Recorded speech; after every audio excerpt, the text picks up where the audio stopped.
Okay, hello and welcome to our weekly Wednesday night live stream. I am your host, Dana Morningstar, and this is a live stream that I try and do every Wednesday night at 8:30 p.m. Eastern Standard Time.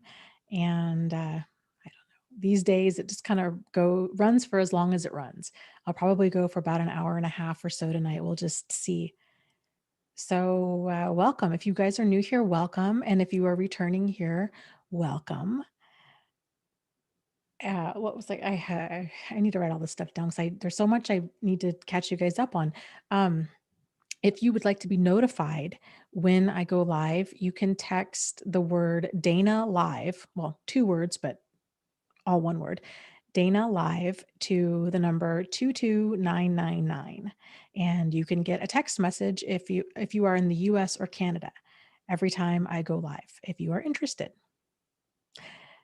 So, Cynthia says, "Hiya, Dana. I just finished a painting now and I feel fabulous." That's wonderful. What did you paint? Changing My Life says, "Hello, everyone. I forgot about today and I'm sleepy as ever." And Cynthia, you might appreciate this. I was trying to be creative last night and I made some shower bombs for the first time because they look so fun and I love them and they're kind of expensive to buy them. So I thought, oh, this will be a fun craft project. I'll just start making my own. And because I have such a difficult time following instructions, uh, the directions said to put in about 20 drops of essential oil into this whole big batch. And I decided, well, if 20 is good, then 30 is going to be amazing. No, no, it's not. So what I ended up making was like these weaponized tear gas shower bombs. So this morning and of course didn't know it until it was too late. So I go into the shower and I put in one of my shower bombs that's peppermint oil. That's like way too much essential oil in it. And my eyes just start tearing up. I can't breathe. And then to make it worse, the oil makes the bottom of the tub slippery. So then I'm like slipping and sliding. I can't see. It was really not good at all. So yeah. Oh man, crazy. Yeah, Mark said the whole house went up in fumes. Well, I mean, on the plus side, my house smells amazing, but on the downside, you know, like it's not good. Highly do not recommend doing that. Um, Ava asks, "Hey, is it a red flag if a guy I just started seeing follows all of these naked models and OnlyFans on Instagram?" Okay, I'm gonna spin this back and put it on you and the reason why is because we could look at that and you could ask 100 people and 50 or so will say yes, 50 or so will say no. The bigger question is on whether or not that behavior is okay with you. So some people are not okay with their partner, um, you know, joining OnlyFans and it's basically sex camming. So you're watching another person get naked and do all kinds of things. If that's okay with you, then I guess that's okay with you. If that's not okay with you, then that's not okay with you. So it's not so much about whether or not it's a red flag. It's more about whether or not that's okay with you. I will say that that kind of behavior does tend to, I think more often than not, escalate. So, but regardless, even if it doesn't, at the end of the day, you're the one that would be having to live with it. So is that okay with you or not? And really, and Suzanne saying, yes, red flag. Yeah. I mean, for me, a guy doing that is, I'm not okay with it. Like, I don't I don't like that, and I'm not okay with it. So, um, that's a deal breaker for me. It's if he's also friending women on Instagram and there's kind of just this, I don't know, this kind of very sexualized behavior, yeah, more often than not, that's gonna lead to more than just, I say just, quote unquote, just joining OnlyFans and webcamming and this kind of stuff. Yeah, I agree. Suzanne says it shouldn't be okay. I agree. That's where my line is too. It shouldn't be okay. But the reason I want to put it out there is because every time I mention something of, yeah, more often than not, that's problematic. I get a lot of people that kind of um, feel like it's kink shaming or whatnot, and then I feel like the whole conversation gets knocked off base, and it switches more to people's sexual preference and this, that, and the other, and it just gets way off track. Whereas the real focus is on what is and isn't okay with you, like getting grounded enough in yourself to know what you do and don't like. And it's okay for things to be deal breakers. Angie and I in our live stream yesterday had um, a woman in there who was saying her boyfriend was she was convinced that he was cheating, and he kept denying it, saying, "Oh, well, it's just, um, basically you have borderline personality disorder, so it's all you. It's all in your head." Now, granted, I don't know the circumstances surrounding that, but again, 9 times out of 10, when I've heard situations like that, it tends to be the real issue tends to be that the partner is doing something squirrely that the other person isn't okay with. That's the real issue. We may never know if this guy is actually cheating or not. Frankly, that cheating part isn't the issue.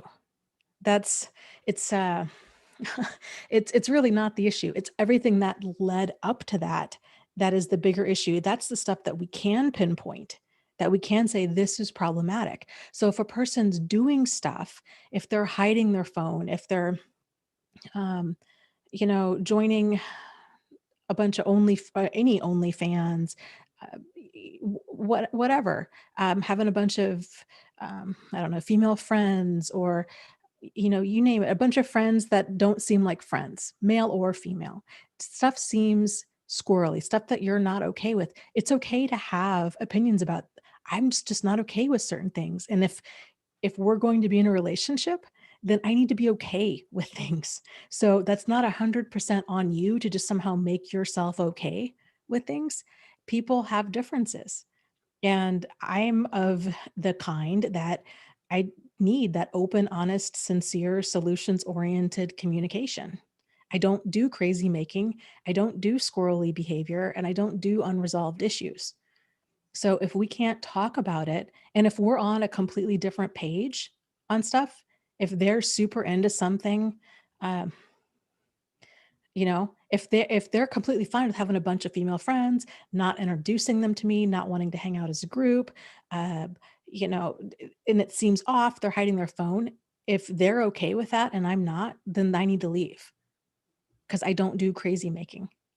Your life really radically begins to change when you raise your standards and realize you don't have to tolerate crazy making behavior.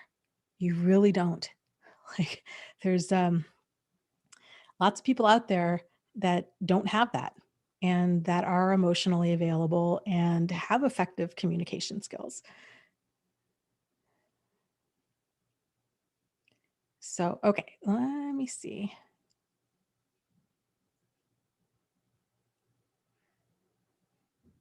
Oh, well, thanks. Nance says, "Hey, Dana, I bought your book on Audible this week. I look forward to listening to it."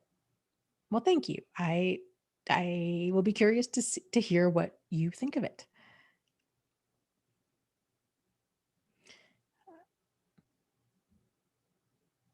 That's very well said, UNA. She says, appreciating beauty when it comes across your path is normal. Seeking it out is a red flag for me. Yes, I would agree. I would agree.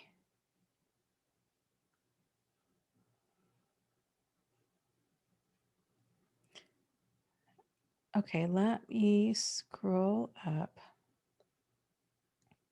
And that's a very valid point, Mark. He says, it's okay for things to be deal breakers. It's not okay for them to gaslight you into thinking you're a shamer.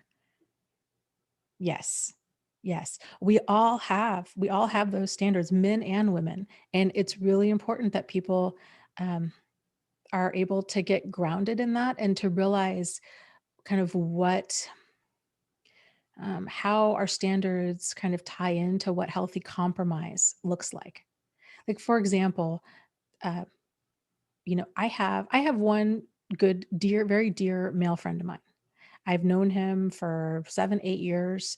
There's never been anything, we've never dated, there's never been any hint of dating, there's never been any flirting, it's never, um, gone that direction at all. And but I understand if the person that I'm dating is not comfortable with that friendship. And so I go to great lengths to say, "You know what? Um, you're more than well, please come out with us." Like, I think if you saw us together, you'd realize there's nothing there. So, we won't be going out one on one. You're more than welcome to join us. We tend to go out for lunch. We go out for coffee. We discuss our common and the things that we tend to have in common that I don't have in common with most everybody else. Uh, you know, it's very open and transparent about it. It's very important for me that my partner feels comfortable with that. And um, you know, versus somebody who says, "Oh, well, I'm entitled to have, I should be able to have male friends." But then there's no level of kind of trying to reassure the the other person, your partner, with that. Again, male or female. So to me, a friend is somebody that you haven't had sex with, that you have no interest in having sex with, that there isn't anything squirrely going on, nobody's sending nudes. It's not somebody that's your backup plan B.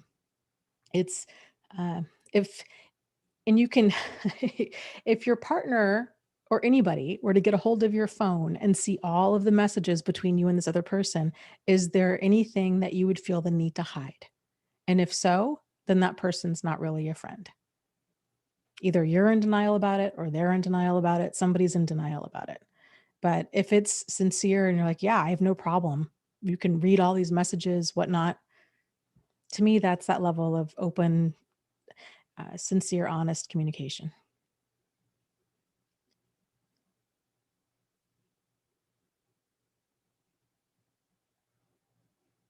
Ava says, my ex hid all of that from me, and this guy doesn't lock his Instagram, so I was able to see who he follows. So, in a way, I feel like that's better than hiding it because men are visual. I agree, men are visual, but not all of them take it to a point of um, paying webcam girls for sex. That to me, that's kind of extreme. And um, I, you know,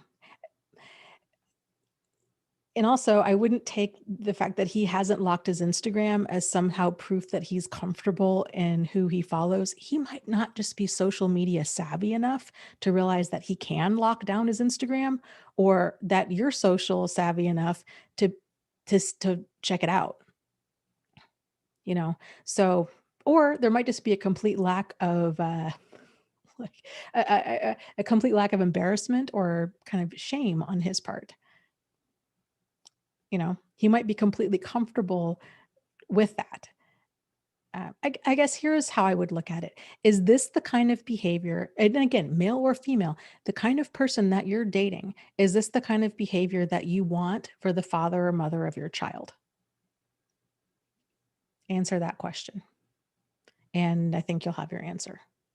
So, uh, yeah, things to think about.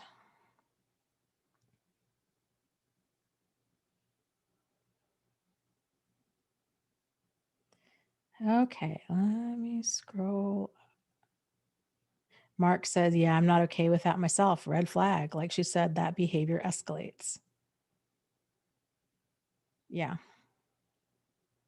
I would agree. And the added challenge to this with with porn and more like active forms of porn, like more involved forms of porn, which is the webcam kind of stuff, only a lot of OnlyFans accounts, is it has a negative impact in reality. And a lot of, well, anybody that engages in that behavior can attest to it over time. What is normally arousing, they tend to need more and more and more to become aroused. That's how it escalates. That's the problem with it. And um, porn, when you're paying for sex, all of that, it's not real. It's a highly scripted environment, especially, well, porn is highly edited, but webcam stuff, it's all about getting money from people. And it's easy to kind of, I would imagine, get lost in kind of that fantasy environment of, um, here's this other person that's willing to do anything and everything. And it can be very dangerous. They can give this person all of this attention and affection and kind of, but it's very manipulative, and it's all designed for them to get paid at the end of the day. So, okay.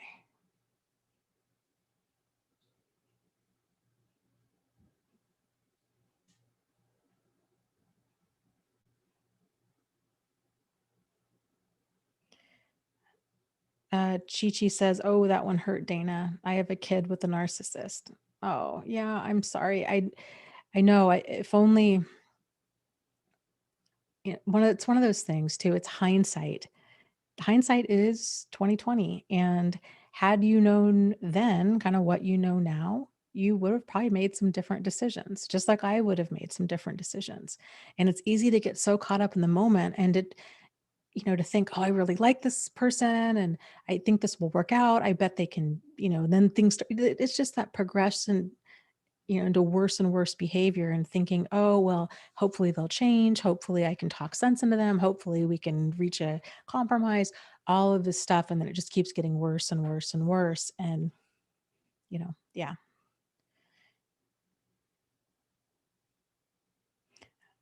Um, oh, thanks, Lori. She says, I just had to tune in since I love this community. It's the safest place to be. Well, we try. And that is a big uh, compliment for sure to our moderators in this chat, especially Jack and Hufflemom, who are here consistently without fail. I just um, really appreciate everything that you guys do to keep this community safe.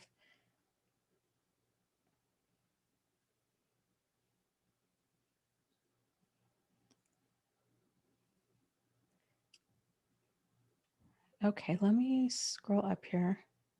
UNA asks, hey Dana, question, trying again, it got missed yesterday. Have you seen any data that INFJs are more likely to be middle children? I have not come across any data that suggests that, but I also haven't been looking for it. So I guess, why do you ask? What kind of correlation? What kind of correlation are you suspecting might be there?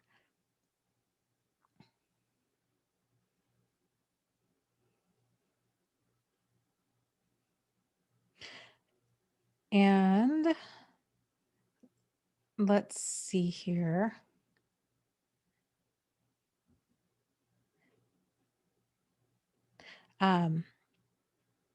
Okay, Mark says, has anyone had an issue with a narcissist in their life, pretty much ignoring them when you were sick? Also, I am an FJ, but only child. Yes, I think narcissists becoming they don't again, it's with narcissism, especially to a pathological degree, it's all about them all of the time. And so um, the the consequence of that is there's no room for anybody else. And they don't really have a heightened degree of interest when things are going well with the other person. They just don't care. It's just all about them all the time. The other people are just I don't know, kind of orbiting around them. And there's just this disconnected, level of indifference. And that's especially so if the other people actually need something from them, then they're seen as a burden. So it's like, oh God, you're sick.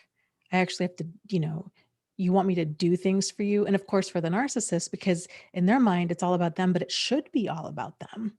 They feel really put out and burdened and inconvenienced.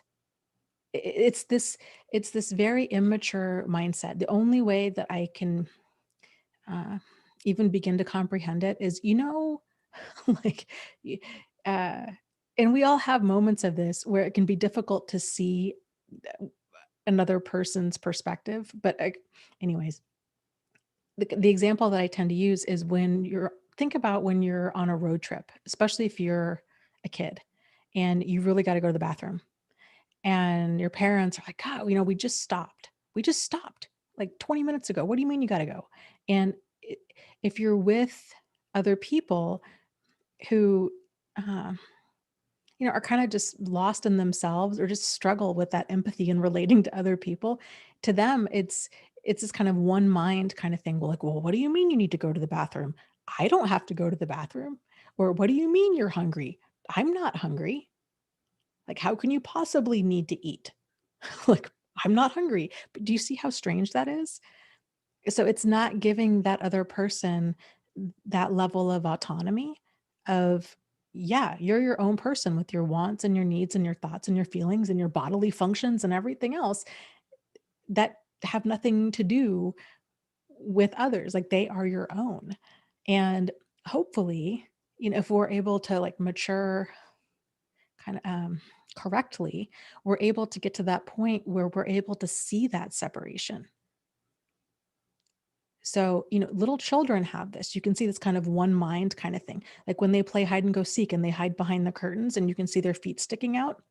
It's that mentality of, well, you can't see me because I can't see you. It's that same kind of like we share one brain kind of thing, but that's not how things work. And as we get older, we realize that of, oh, you have like, you have separate experiences. You see things and you have wants and needs and thoughts and feelings and everything else outside of me as the child. And as the child, then you also realize that of, oh, I'm different from other people in certain ways and have my own experience and all of that. So there becomes this level of healthy separation where we're able to see that other people are different in um, and the vast majority of the time, in many ways, that's okay. Like, it's okay if you need to go to the bathroom and I don't need to go to the bathroom. But it kind of goes back to that whole uh, phrase of, the most restrictive restriction restricts you. So uh, if you're working as a team, if you're on a road trip, for example, really the most restrictive restriction in that situation is the person who needs to go to the bathroom. Like, that takes priority because it's going to restrict everybody else. We can't go there's human limits there. So, the drive can only go on so long before that person wets their pants. So seeing another person's individuality is important.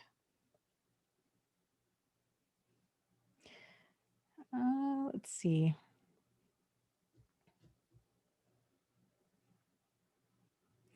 Jessica says, I've been depressed because the last year of dating has been narcissist and just unavailable men. A healthy marriage and kids feels like my purpose. How do I continue to date when it feels hopeless? That's a great question. And I think that's something that so many of us struggle with, especially when our eyes are kind of beginning to open to the level of dysfunction in the world, kind of a thing. So a lot of it, um, well, actually, in short, the last book that I wrote, it's called Dear Dana. You can find it pretty much anywhere. It's frequently asked questions about dating after narcissistic abuse. And it's just a series of, I forget how many questions and answers are in there, maybe like 30 or so, of like the top questions that people tend to ask about how dating. How do I date after this? Or why do I keep attracting narcissists? Or how can I tell what is a healthy relationship? How can I tell toxic person from a healthy person, or I'm not perfect either. How it, all the questions, like these are all of the questions people tend to ask. But in short, a lot of it has to do with getting very grounded in yourself and knowing where your lines are with things, kind of what you're comfortable with and what you're not comfortable with. And being able to assert yourself when, not if, when somebody crosses that line. Because the reality is, because we're all different, everybody has different sets of boundaries, and that's okay. I mean, there's certain things that we kind of consider to be the core of appropriate adult behavior, when it comes to manners and dignity and respect for ourselves and for others, and these kinds of things. A certain degree of being able to function in society. That kind of basic core stuff really shouldn't need to be explained. That's a huge problem if it needs to be explained to another adult. Outside of that, all of our boundaries are different, and they do need to be addressed, because people, myself included, it's very easy to cross a line and to not even intend to. And so it's important that the other person is able to say something, um, what and on especially on a small level. So when it comes to dating and finding and not finding, I should say creating, truly creating a healthy, lasting relationship, in part, it's looking for it's developing certain characteristics within ourselves, but also looking for those characteristics in somebody else. So effective communication, which means assertive communication, which does not mean aggressive communication, and it does not mean passive communication.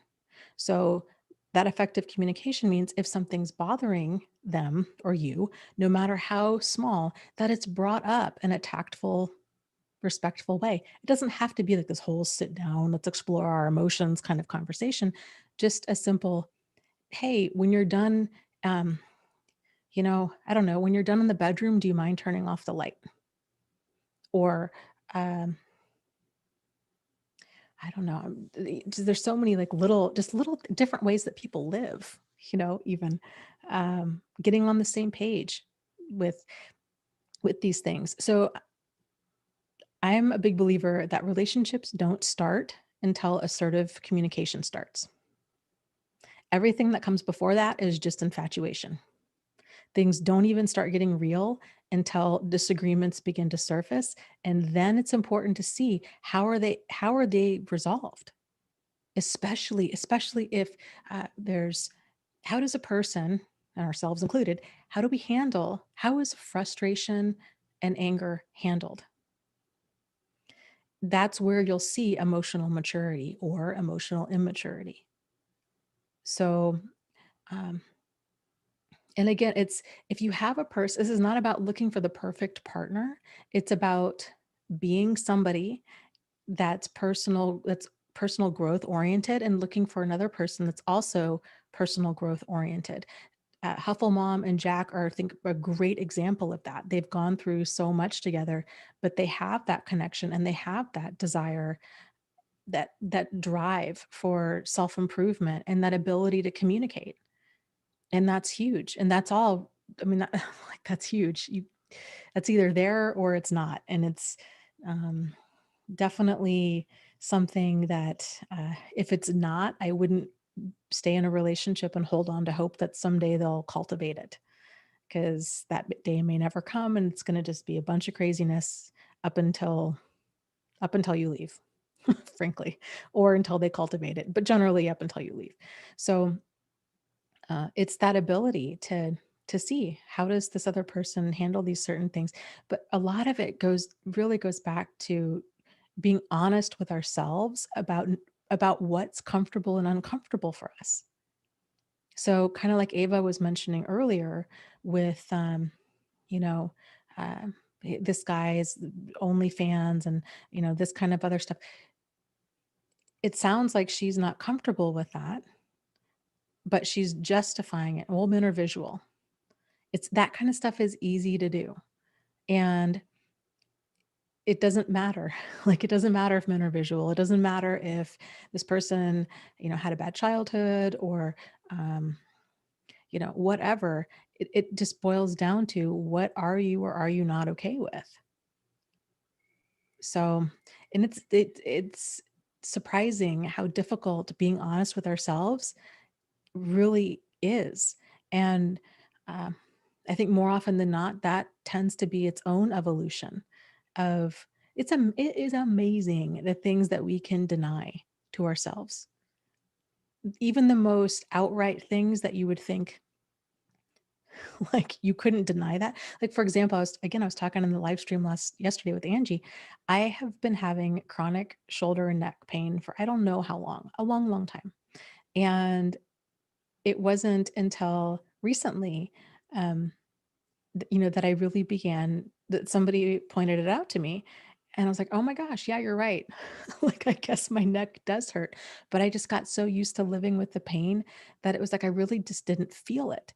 And once I allowed myself to acknowledge, yeah, my neck really hurts, I was shocked at how bad it really hurts. And so many of my other physical symptoms make sense now because of this neck pain. Like, you know, my shoulders constantly hurting and feeling nauseous and all of it's just, so so you would think, okay, physical pain isn't something that we can deny, but yes, it is. And that's wild to think that, but we absolutely can. And so you think about on an emotional level, how much easier it is to deny emotional discomfort. So, um, yeah, we do it through oftentimes through justification. And just because you're I want to back up to, um, just because you're not okay with something doesn't necessarily make the other person bad or wrong or um, any less than. It just means that this is a pretty big difference.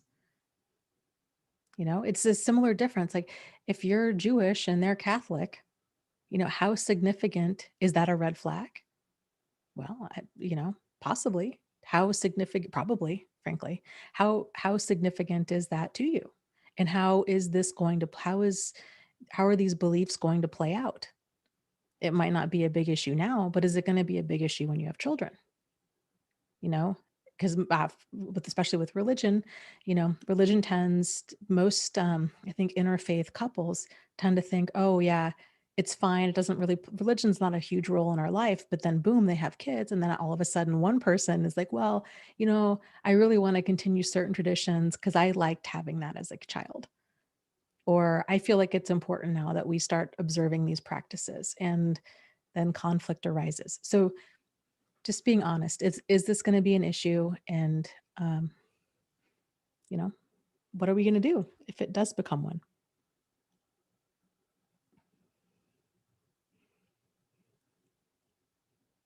Yeah. BB Scott says not feeling things physically is a type of disassociation. Yes, very good point. Yes, yes, it is. Okay, let's see here.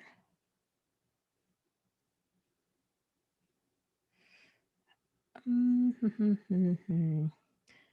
me scroll up.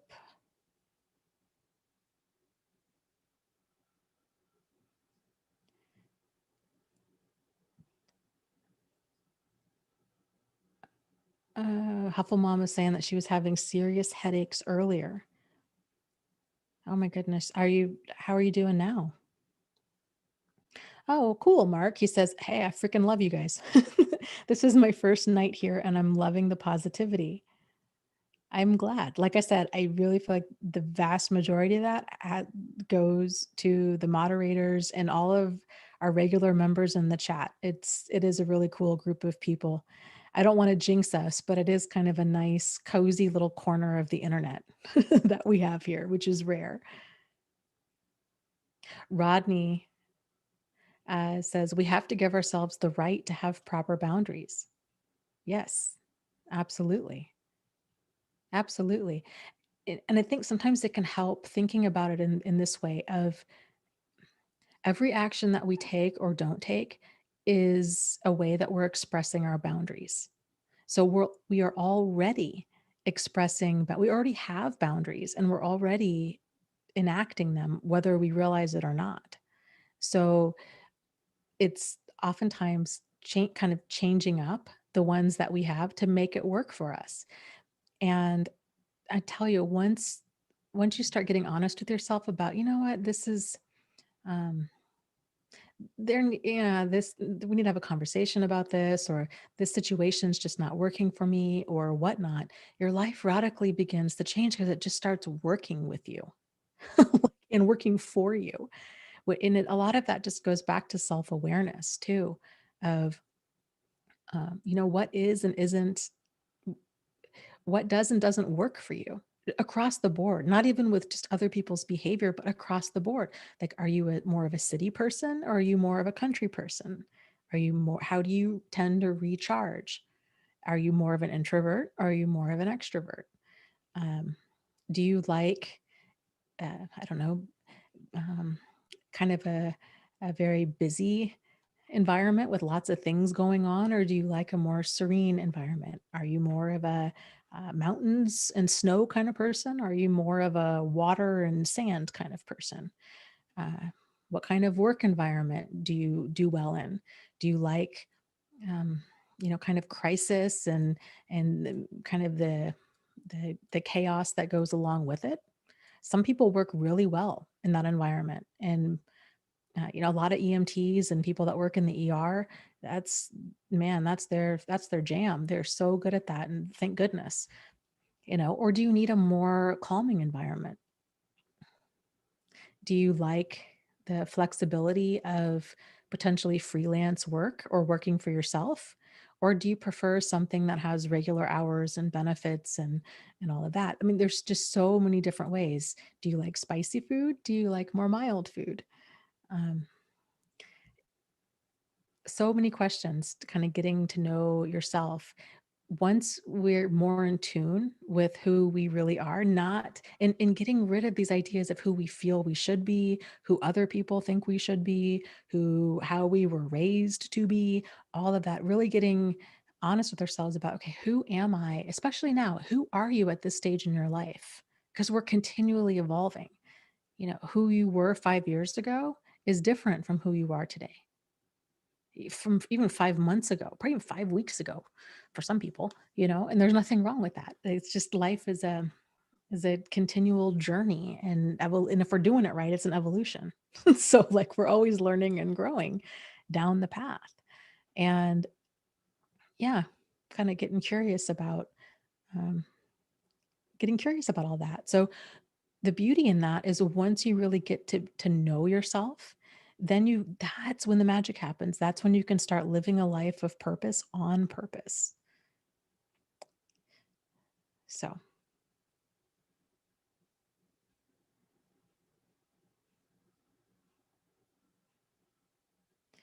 okay. Let's see. Let me scroll up here. I says, my ex narcissist would not react at the time if I enforced a boundary, but would wait and punish me days or months later. I can only see this in hindsight. Yes. So, yeah, unfortunately, when we're first kind of waking up to this, and starting to see it clearly, it does happen in hindsight. Thankfully, the more knowledge we have, and the more we're able to accurately connect the dots between what's going on. And a lot of this comes with familiarizing ourselves with just kind of getting that validation of what problematic behavior really is. If you go to my website, thriveafterabuse.com, under book club, you'll see my notes from Patricia Evans' book, The Verbally Abusive Relationship. And in it, I pulled out, she lists, I want to say it's like 15 different forms of verbal abuse, but I would also say verbal abuse that tends to fly under the radar. That's what makes her book so fantastic, is she doesn't really discuss um, the overt forms of abuse. cussing, screaming, yelling, threatening, you know, extreme kind of stuff. Because I think most books or topics about abuse tend to focus on the more extreme things, which is good. There does need to be awareness brought to that. But then the downside is when the more quote unquote milder forms aren't discussed, they tend to be minimized, and they're easy to justify, or they can be, if we're not aware of how damaging they really are. And so it's one of those things, like most people, when they realize, oh, wow, like withholding or silent treatment or, um, this type of kind of punishing behavior, uh, man, it feels horrible. It feels abusive. But then actually having a professional kind of give validation to that, it's like, oh, well, no wonder it feels like I was being abused. It was because I was being abused, you know? And then it starts to make sense. So uh, learning, learning about what problematic behavior is helps us to see this stuff a lot sooner. And that's kind of the goal of, or in part the goal, but also part of the healing process is kind of just being aware of when we're being, at first being aware of when we're being abused, but then when we're being mistreated, and then when we're being treated in a way that just makes us uncomfortable.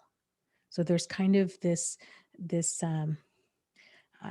spectrum of discomfort there. And anywhere along the spectrum, it's a problem, and it needs to be um, resolved in one way, shape, or form. Either that relationship needs to end, or if it can be handled through assertive communication, then great, then it's resolved. Assertive communication and proper, consistent action by the other person, I should say, then it's resolved. So, um, yeah, that's kind of that waking up process to all of this of, oh, and that's the cool thing. So then in the future relationships, and it's not even just with dating, it's with friends, it's with coworkers, it's with just other human beings in general. When, not if, when somebody crosses that line, you'll be able to acknowledge it early on. And um, it might, and again, that's its own process too. Some people are able to be assertive right in the moment.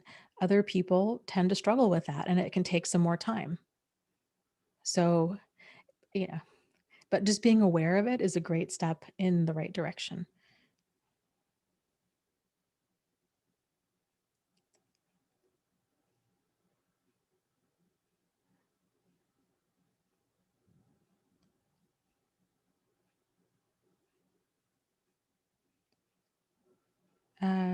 Rodney says, yeah, spot on, Dana. Assertive communication is devoid in immature people.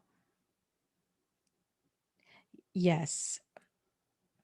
Yes, it is. But I would also say, kind of like a caveat to that is some people can do a great job of walking the walk, or I should say talking the talk, but not walking the walk. So sometimes people can come across with assertive communication and kind of saying all the right things and pretending like they're accountable and the whole nine, but what in reality they just get better at hiding their behavior. And you'll know if that's the case if other stuff starts to surface. So this kind of goes back to deal breakers. And okay, are you willing to wait to see if you know there's more to it? I don't know, kind of speaking of which, I don't know if you guys have seen the Netflix show. I think it's called The Undoing. It's with Hugh Grant and not Michelle Pfeiffer, Nicole Kidman. And it's a story about uh, this. I don't want to give any spoilers, but I guess I'm going to. So close your ears. Spoiler alert. This woman who's married to this very charming, very intelligent, um, you know, just kind of very manipulative man, sociopathic man who is on, the whole show kind of focuses on whether or not he committed this murder. And I should do a whole review video about it because there were so many things that I think are worth pointing out in it. And one of the kind of repeating themes was this guy can't be trusted. It had come out at one point where he'd asked her father for money, saying that she needed that they needed money, but they were too embarrassed. She was too embarrassed to ask him. And so the father, who's this very wealthy man played by Donald Sutherland, who does a wonderful job, ends up giving him all this money. And so it was just kind of lie after lie after lie. Now, granted, it wasn't necessarily the same lie, but there's a theme going on there, right? So in this is painting this picture of this man is not on the level. Like he's a pathological liar, and um, he's able to have enough uh, emotional awareness to say enough of the right things and to feign accountability in order to get his way. But his that level of narcissism continued to shine through.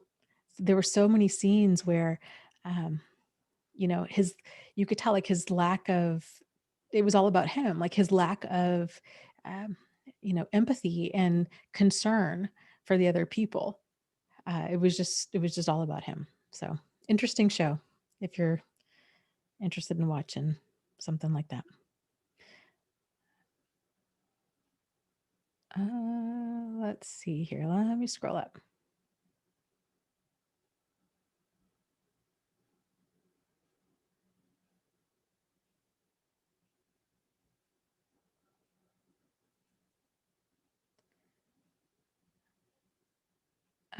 Okay, scrolling, scrolling, scrolling.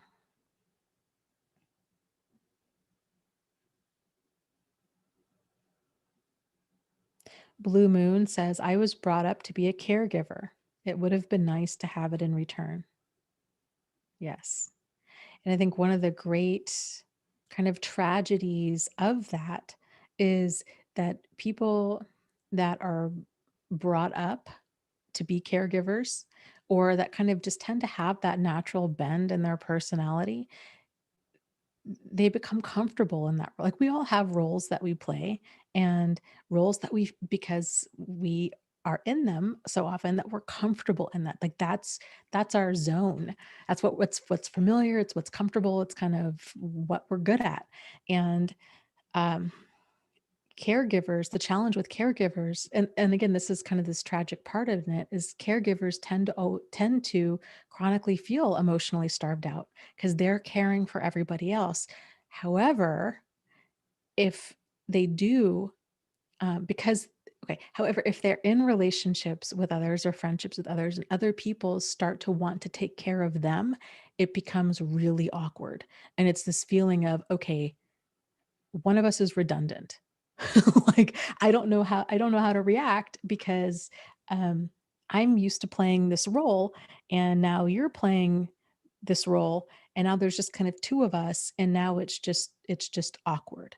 So it's interesting kind of watching that dynamic unfold within other people and then within ourselves, of course, if we tend to play that caregiver role.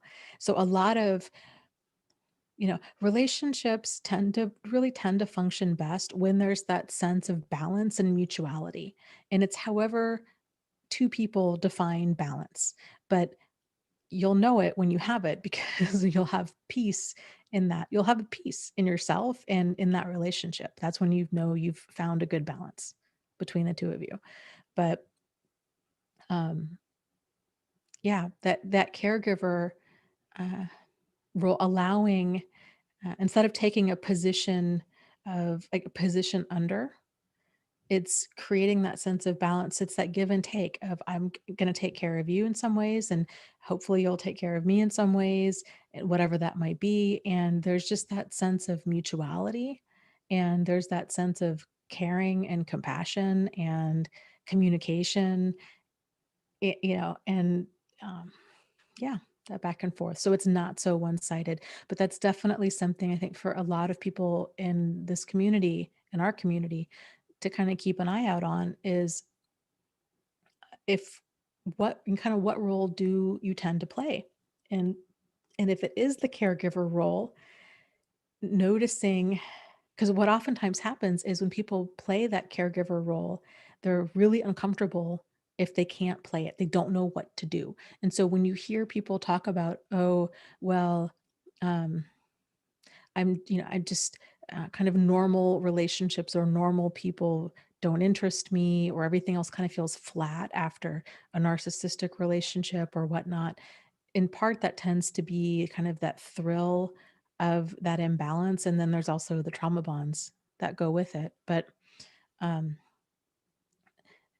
noticing how are you with another person, um, being giving? How are you with receiving? I guess is what I'm saying. How are you with receiving in terms of compliments, in terms of um,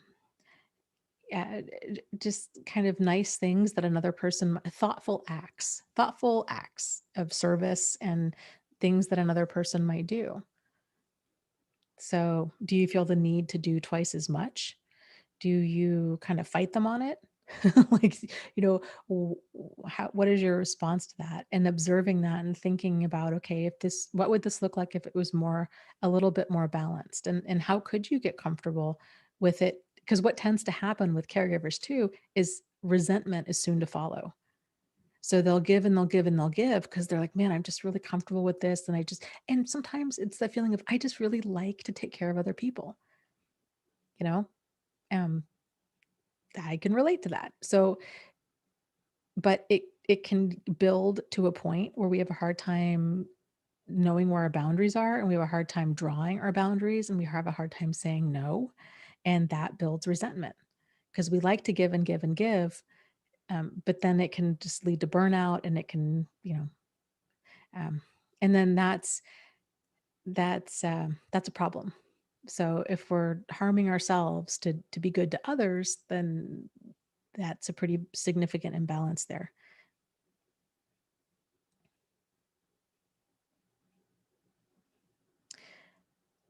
Yes, Darlene says, I think the reason I became a peacemaker is because my narcissistic dad used to beat up my mom and I always tried to protect her.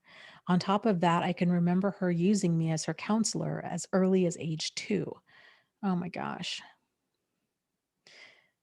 Yes, that would make sense as to why you would become a peacemaker. I think children in those types, um, kind of chaotic and dangerous homes especially, children have a limited ability to influence their environment.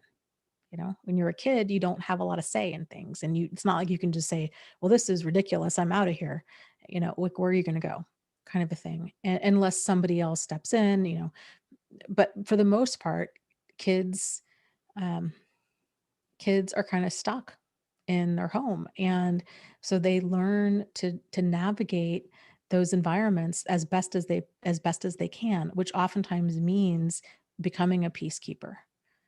And yeah, so, and that can be a great skill later on in life, but it's also one that that kind of is worth paying attention to, and making sure that it's not so grossly imbalanced that we're finding ourselves kind of drawn to chaotic situations because we're comfortable in the role of peacemaker.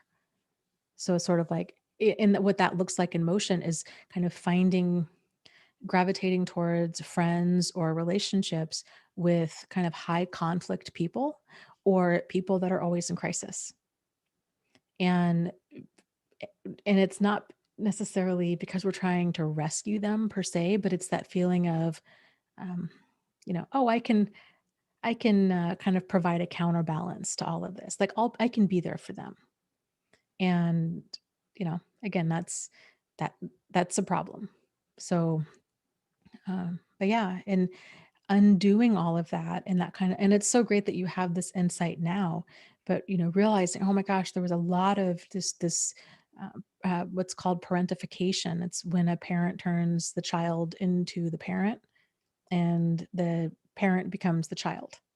So when those roles are reversed, that's highly problematic and abusive. So, because it's, on many different levels, but it's giving the child, it's sharing adult problems with a child who has no power to do anything. And so it's just too much for the child because and it's terrifying to be like, okay, these are the people that are in charge that are supposed to be taking care of me and I'm taking care of them. And oh my God, uh, what's going to happen? You can see this a lot. Um, what's her name? Alice. Is it Alice Miller? I want to say Alice Walker, but I think that's the author of The Color Purple. I think it's Alice Miller. Correct me if I'm wrong. Who wrote the book uh, The Drama of the Gifted Child?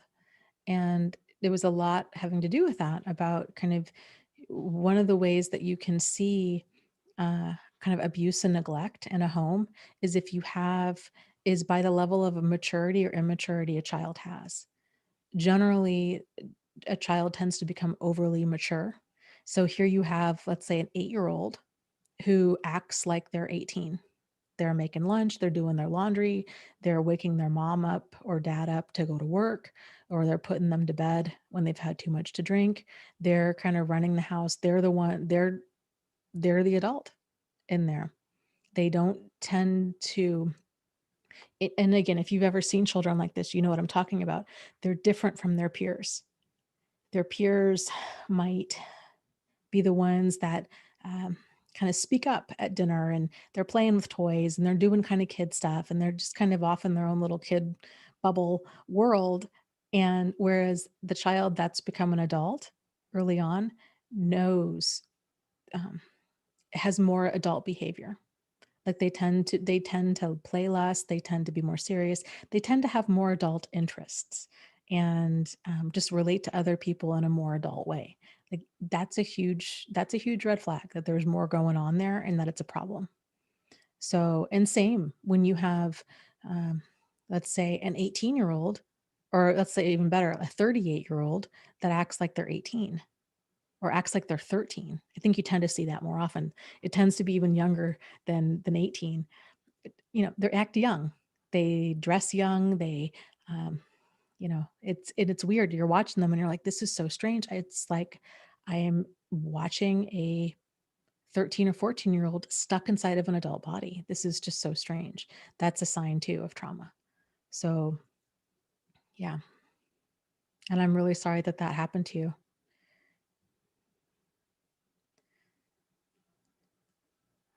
Okay, let's see. Let me.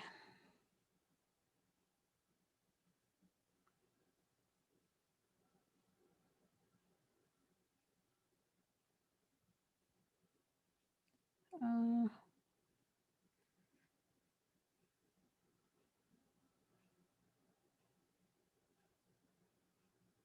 Jack is saying, I'm thinking hard on how to overcome the US bound limitations of Angie and Dana's texting service. I have no ideas as of yet. Yes. Well, if you have any, you let me know, because I'm with you on that. It kind of just seems like in this day and age that this shouldn't be such an issue. Like, it's weird that we don't have this figured out, but yet here we are. Um, I think next live stream, let me write it down. Let me type a Word document since I have no paper.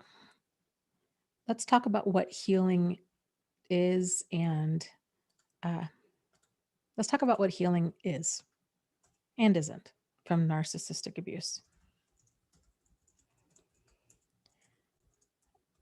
Okay. And then also a couple weeks ago, so I apologize for the delay. We'd spoken about, somebody had asked about CPT, cognitive processing therapy, which is different than CBD, CBT, cognitive behavioral therapy. So I did some research on it because I had never heard of CPT, and it's a specific type of cognitive behavioral therapy, and it's basically a form where it teaches you how to evaluate. I'm reading this from a PTSD website now. It teaches you how to evaluate and change the upsetting thoughts you have had since your trauma. And the goal is that if you change your thoughts, then you can change how you feel. There's a process, it's like a 12-week process, that a guided process that a person goes through. There's several writing exercises involved. It's kind of exploring the impact of the trauma. And I forget who asked about my thoughts about CPT. Um, but yes, from what I gather, I could see how that would be very helpful. I know with a lot's happened since I've spoken to you guys last time. My goodness. Um, I I am now EMDR certified. So I went through an EMDR certification class. And um, so as I was reading about CPT, it reminded me a lot. There's several parts of EMDR. I think when most people, myself included, would think of EMDR, they would think mainly about the eye movements. And that's only part of the therapy. There's a what's known as like this, well, EMDR, it's an 8-phase process.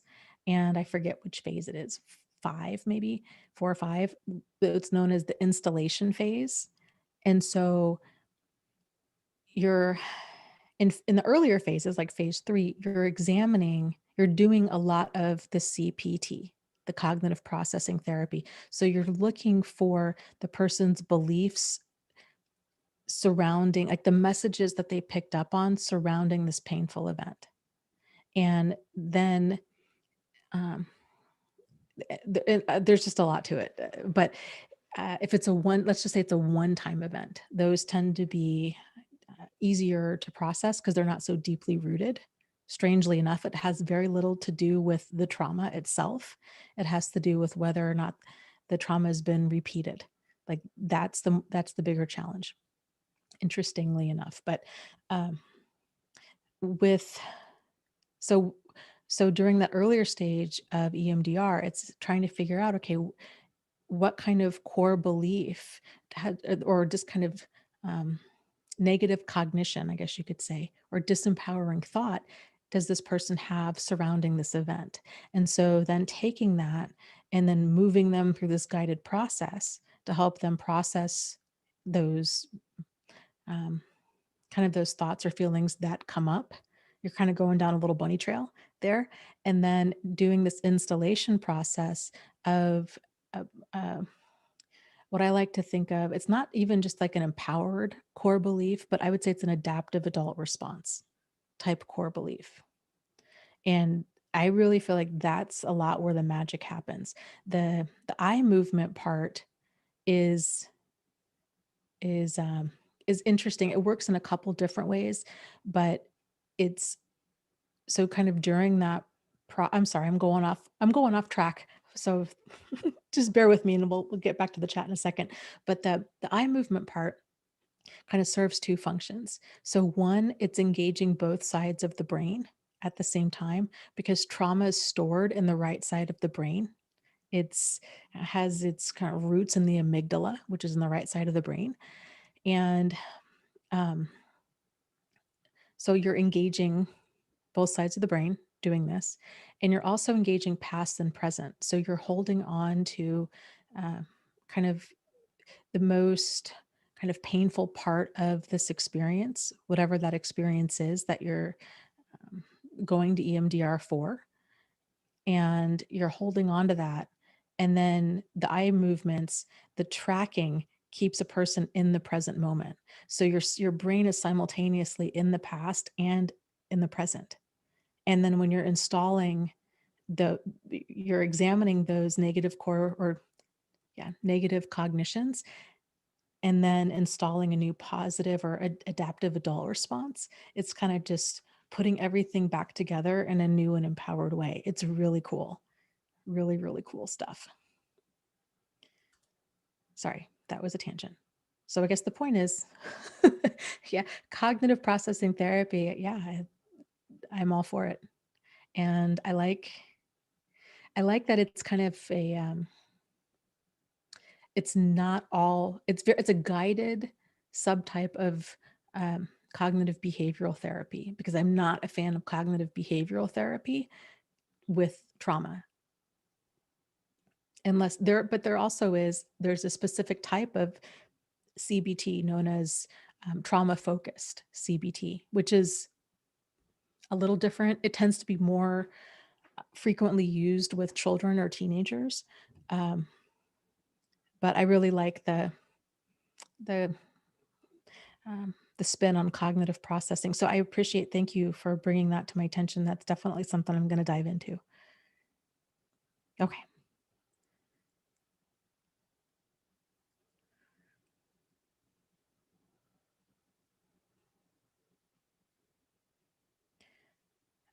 Um,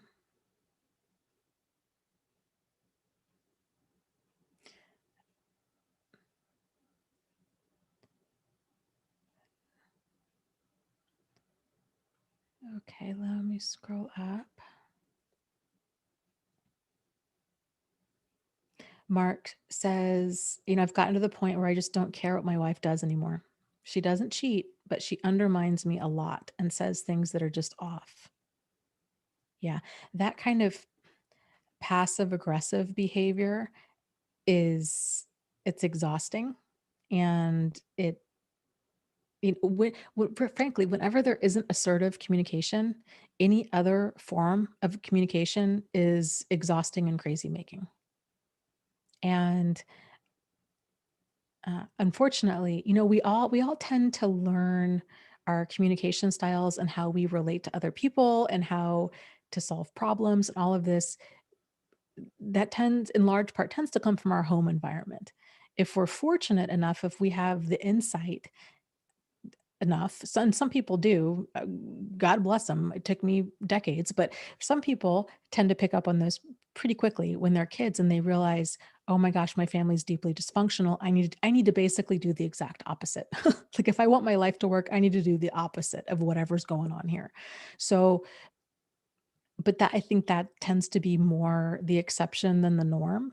And unfortunately, so all of us, like, you know, you have, so we pick up so much stuff, what it means to be a man, what it means to be a woman, what it means to be a husband or a wife, or what a marriage is or isn't, what communication is or isn't, how we handle problems, what we eat for dinner. Do you know what I mean? Like it's just across the board, how tidy or messy we are, how we do laundry, how we load the dishwasher. All, there's so many things that we learn that we just take as truth. By the time we leave the house at 18, it's really not until we either live with another person, like you have a roommate in college, or you get married, or you have some sort of cohabitation situation going on, when you're shocked by the differences of, this is so weird. And if a person has, if you haven't grown up around passive aggressive behavior, it's it's very confusing. And it's anxiety inducing. She's like, what did I do? Like all of a sudden now this person's slamming doors, or they're just not talking to me, or they're undermining me, or they're trying to embarrass me in front of my friends or my coworkers or whatever. And, but when I ask them about it, they say that everything's fine, and which is gaslighting. And then now I feel like I'm doubting my reality. Like, well, is everything fine? Because I'm sensing a lot of tension and hostility. And they're like, "Oh, no, no, no, totally fine. Everything's fine." It's like, ah. So, you know, and I think it's important for us to see these differences. And again, we all have them too. Like we all have these shortcomings, or kind of, I like to think of them as like wrinkles in our personality that come from either a dysfunctional home, or if we get out of that in one piece, a dysfunctional society. Like you're gonna pick them up. It's just inevitable. So, uh, kind of just ironing out these wrinkles. And there's just a lot of them, you know? So it can be helpful to try to not take that stuff personally. I know it's easier said than done, but just realize, okay, like this is kind of this person's limitation. And the reason I say that is because once we're able to move into having assertive communication and we're able to be honest with ourselves about what's bothering us and we're able to actually communicate that to another person, and hopefully that other person is emotionally safe, and we have they want to have that sincere solutions oriented dynamic with us where things get resolved.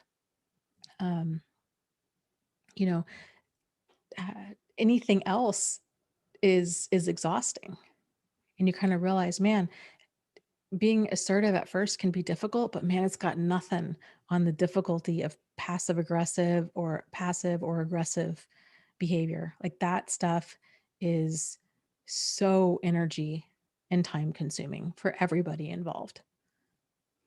So, okay, let's see. Let me scroll up.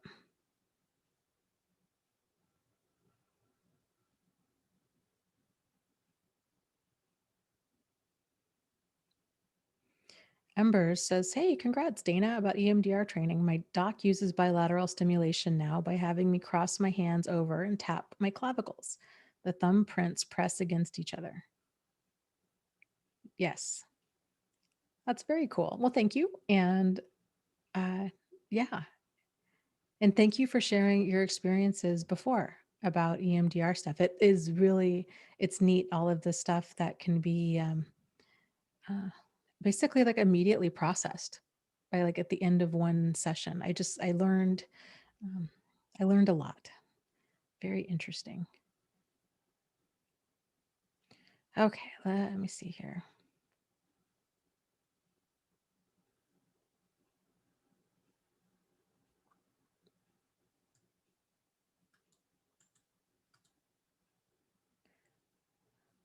Um, Blue Moon says, "I always felt like it was my responsibility to fix everyone else's problems." Yeah, and that tends to be the kind of driving force behind a lot of the kind of natural, quote unquote, natural helpers of the world. And I would also say this is a great example of what we would refer to as like a negative cognition. So, or a disempowering core belief. So, if that core belief is, it's my responsibility to fix everyone else's problems, okay, the adaptive adult response would be, um, I am accountable for my own actions, and other people are accountable for theirs, or um, something along the lines of that. But, that other people, uh, have, um, can other people have the ability and the right to solve their own problems. And the reality too is every time we swoop in and try to fix somebody else's problems, more often than not, it's annoying, right? Because most people, that tends to be help that's oftentimes not wanted or has unintended consequences to it, and then we get blamed. So it can be annoying, it can be problematic, and really, most of all, it cheats another person out of building that self-esteem that comes with problem solving. Now, this isn't to say we just let somebody flounder, if they're in our inner circle and they're really struggling, but there's that balance there of, um, hey, if you need a hand with this, or if you, let me know if I can help, but then having it be within healthy boundaries. And you'll know where those healthy boundaries are in large part based on how you feel.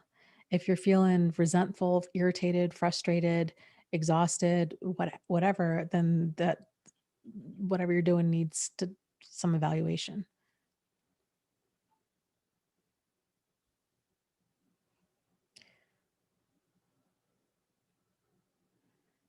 Okay. Brittany says, "Hey, I just got here. So if you've already touched on this topic, I apologize, but I've been struggling lately with seeing toxic behavior in myself that has me questioning if I'm the one that's the narcissist." Okay. Well, Brittany, first off, I applaud your bravery for asking a question like that. It's not easy to kind of do some self-reflection and to be honest with what we find, and especially to share it and on YouTube. So I really do applaud that. With that being said, um, let's back it up a little bit. Let's change the word toxic behavior to dysfunctional behavior. It's kind of all one and the same, but I think it can feel less like stigmatized if we look at it in terms of dysfunctional behavior. Or if that still feels uncomfortable, it's imbalanced behavior. So um, we all, again, like I was saying, we grow up, most people grow up in a family that has some degree of dysfunction in it. And in even if they don't, which I've yet to see. Actually, no, that's not true. I think I've met one or two people that have had really amazing families with good boundaries and good communication. But even still, society is dysfunctional. So, like, there's all kinds of deeply disturbing, dysfunctional messages about love and life and friendship and marriage and dating and money and like every important aspect of adult life. So, I just it's I would say 99.995% of us really struggle with um, some type of like imbalanced or dysfunctional thinking of some kind. And the challenge is because we're so close to it, because it's us and that's how we've been behaving for a long time, it's become our new normal.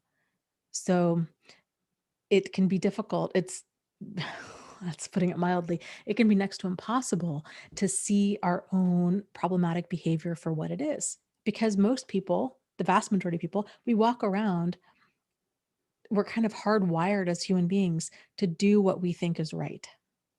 And that's where things can get so tricky. So we tend to justify our actions because we think that we're in the right. And we tend to think we're in the right based on the messages, based on like that quote unquote programming that we've received from parents, from society, whatnot. So it because we think we're right, we tend to not seek out answers as to, or even entertain the possibility that we could be mistaken.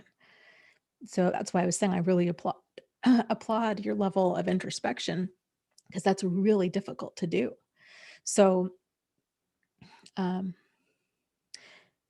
So yeah, there's a very sporting chance that you do have some of that dysfunctional behavior within you. However, it's um, don't fret, I guess, because awareness of it is a large part of the battle. And then the next part is identifying those traits of kind of what's tripping you up and what's causing problems in your life, and then working towards kind of untangling that and doing something different. So the problem with like pathological narcissists, where it's deeply problematic, is they have a complete inability to self-reflect. They just will not admit that they're wrong.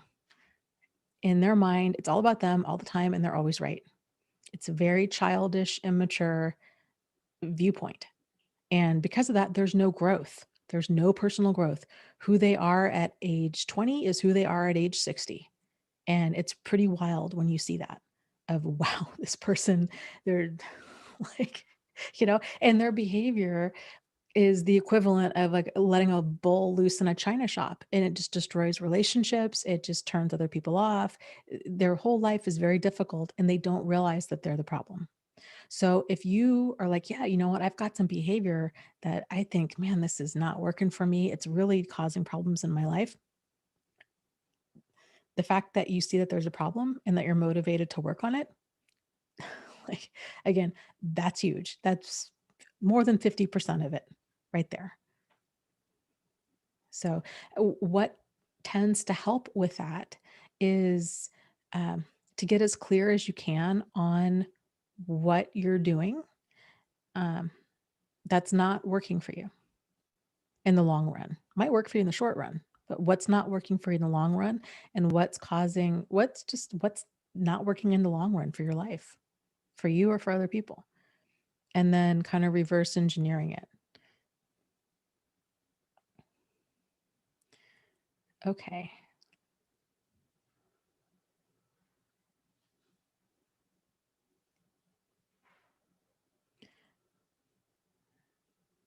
Uh, let's see.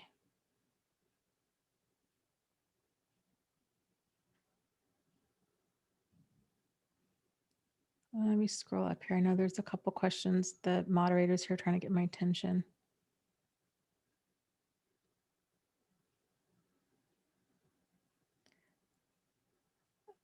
Um,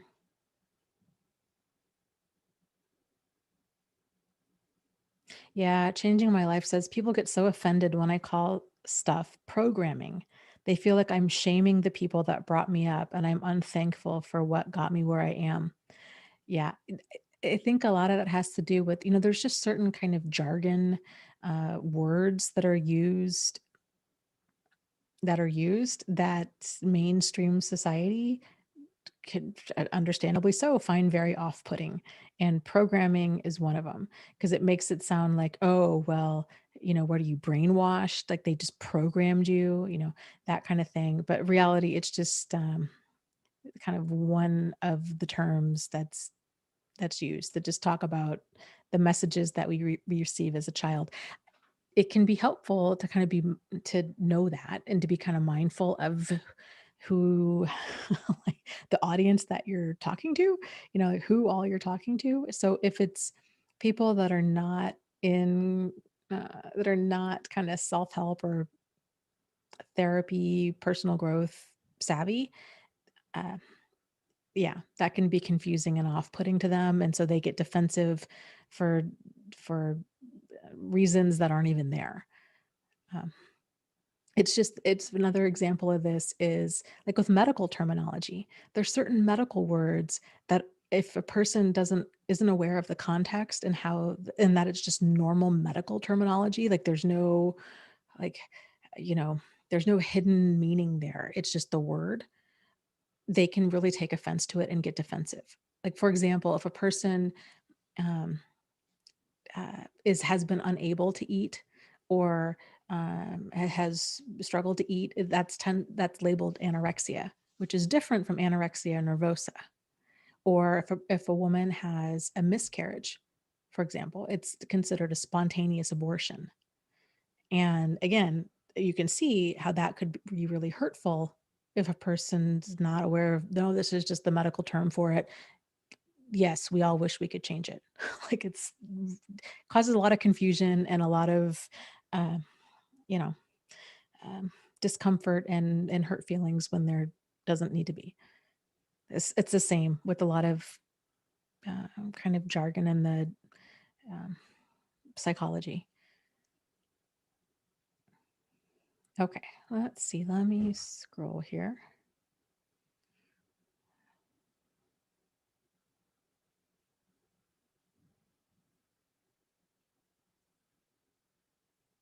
Oh, I like that. Manju says lava. Love, attention, validation, and approval is what we run to emotional, unavailable men for when seeking these things. Yes. And that's another great example of kind of this wounded child response. So when we're talking about those negative cognitions or kind of disempowering core beliefs, that all tends to be synonymous with this wounded child response.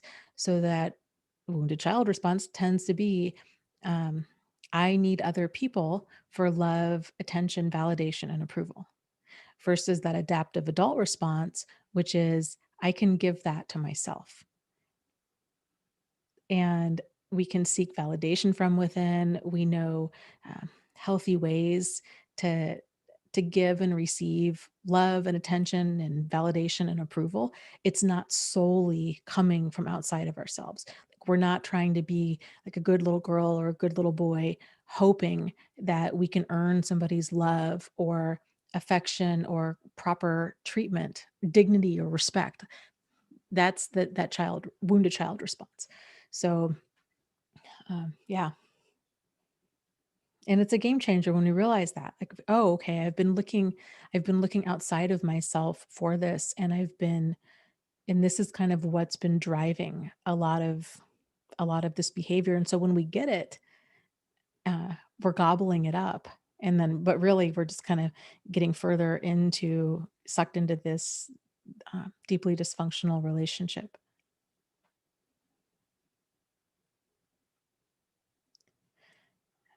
Okay, let's see.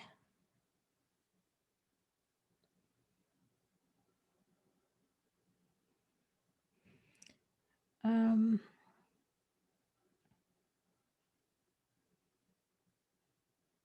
Jennifer says, can you go through years of childhood sexual abuse and not be traumatized? The psych nurse I've seen recently doesn't think I have PTSD against what my therapist thinks, but instead he thinks I just have massive anxiety. There's different degrees of trauma that occur from any type of abuse. So, and everybody processes and processes and kind of, I don't know what the word I'm looking for. Um, I guess processes their trauma or reacts to trauma differently. So some people might have a more traumatized response than, like, a more actively, overtly traumatized response than others, that you can clearly link up. Okay, cause and effect. So, um, for example, and I apologize if this is kind of a triggering conversation for some people, so I'm going to try to be mindful of that. But let's say, for example, with childhood sexual abuse, you might say, okay, some kind of a textbook traumatization might look like somebody who avoids having sex, somebody who, for a woman who may not even like or be able to use feminine products, um, somebody who is terrified of men if they were sexually abused by men, or they're hypersexual and continually seeking. It's almost that like histrionic level of their um, having sex with many, many different people. They're putting themselves in dangerous situations. Um, their behavior is very extreme, kind of one way or the other. That tends to be more of like a textbook response to that, being oftentimes very emotionally reactive and um, having a kind of poor boundaries in general. So not being aware like at all when their boundaries are crossed to the point where they can become seriously in harm's way because they were never allowed to say no or to have their own boundaries acknowledged and acknowledged and accepted. So, however, with that said, there's a lot of other ways that trauma can be stored and can manifest. That was the word I'm looking for. So that can manifest, and sometimes, and this is where it can be confusing because sometimes it's not so direct. Sometimes it can be, let's say, a person. Well, we'll use that situation again: childhood sexual abuse.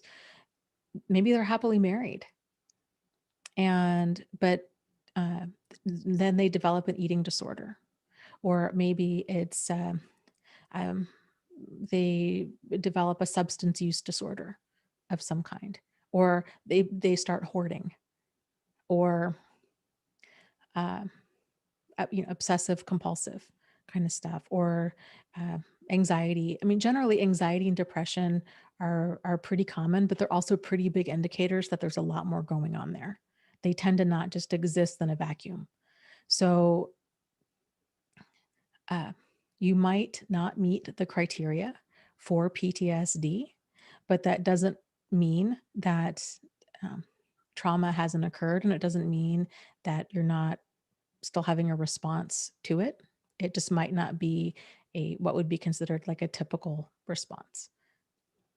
So, and a lot of it too depends on, you know, how much, um, how successful therapy has worked. I know you've been in therapy for a long time, and so a lot of times, um, I think kind of by definition, like a successful therapy is one that successful time in therapy is such that it results in positive change. So, that would be kind of the goal. So if a person gets into therapy and they're really struggling with a certain thing, with PTSD or what, and let's just say that because sometimes people get into therapy and they have a bunch of things going on, but they're there for a completely unrelated or seemingly unrelated reason. That's a whole nother thing. But if a person's there, hey, I'm in therapy because I have anxiety, then I think it's reasonable to expect that, you're going to see some positive change within, you know, I'd say at 8 to 12 sessions of relieving those symptoms. So, uh, so that can kind of, I think the challenge with people, and I get it, myself included, with trauma is it can almost feel like it's minimizing or invalidating a traumatic experience if we're no longer actively traumatized by it. I think that's one of the challenges that a lot of people who have experienced something traumatic struggle with. Of, well, if I'm somehow able to process this, then what does that say? What does that say about what happened to me? And I don't like what happened to me was not okay. And I always want people to know that it was not okay. And so I am struggling with um, how do I balance this, like not negatively impacting my life and healing from it. So there can be some kind of conflicting feelings um, about healing, and it can be confusing too for other practitioners, and because each practitioner is different too, so they're going to see, and a lot of it's going to be based on their training and their own understanding and what they see in that time with you. So kind of depending on the day, depending on how often they've met with you, depending on the conversations that you've had, they might leave with a very different clinical picture of what's going on versus another professional who might ask different questions, who might have different training, um, you know, all of that. So, okay, let me see here. I hope that helped. Um, let me scroll up here.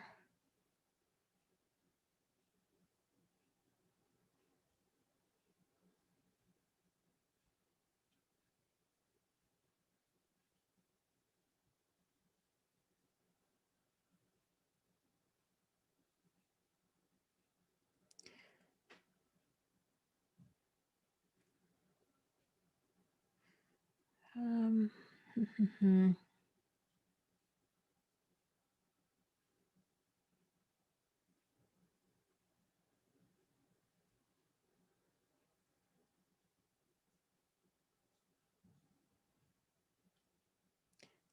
okay. Helpful mom is saying UNA.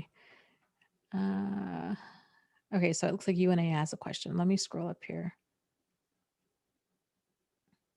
Oh, okay. Helpful mom also asks, oh, okay, this was the question. Oh, that works out perfectly. Just signed up for your service, texting Dana Live to the 22999. It said there may be a fee. Is there a fee? And if so, how much is it and how often is it charged? I think the only fee is if you're over on like your data or something like that. If you have like a certain data plan and it's if you're only allowed so many text messages a month kind of thing, as far as what that fee is, it would depend on your service provider. So, um, yeah, I don't know. I don't know. I don't know how many people even have plans like that anymore.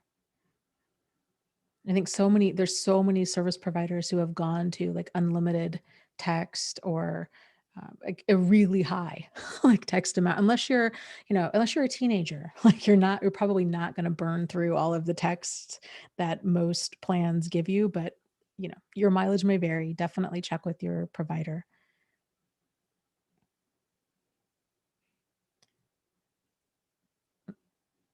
Okay, good. You and I was saying, yeah, I have an unlimited texting, so I shouldn't get a bill. Phew, thanks. Yeah.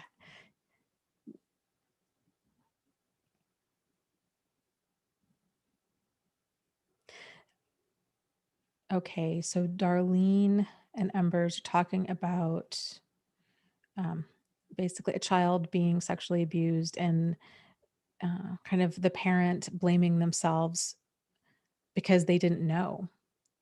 And again, I think um, this is very, very common. However, I do think it's important to parse out the differences between blame and regret.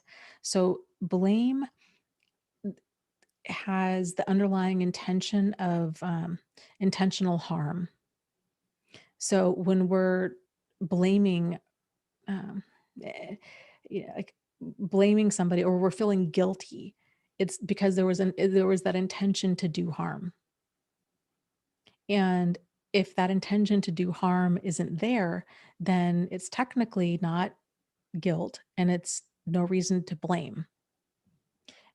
Regret, on the other hand, is a different story. So it's understandable. Again, the benefit of the hindsight is that level of clarity.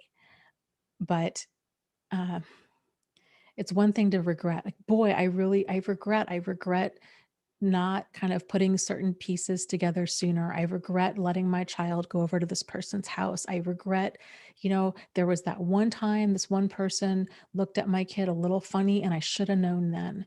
And the the heartbreaking part of that, again, it has to go with hindsight, is we all do the best we can with the information that we have at the time. And most normal, decent people don't have predators on their radar.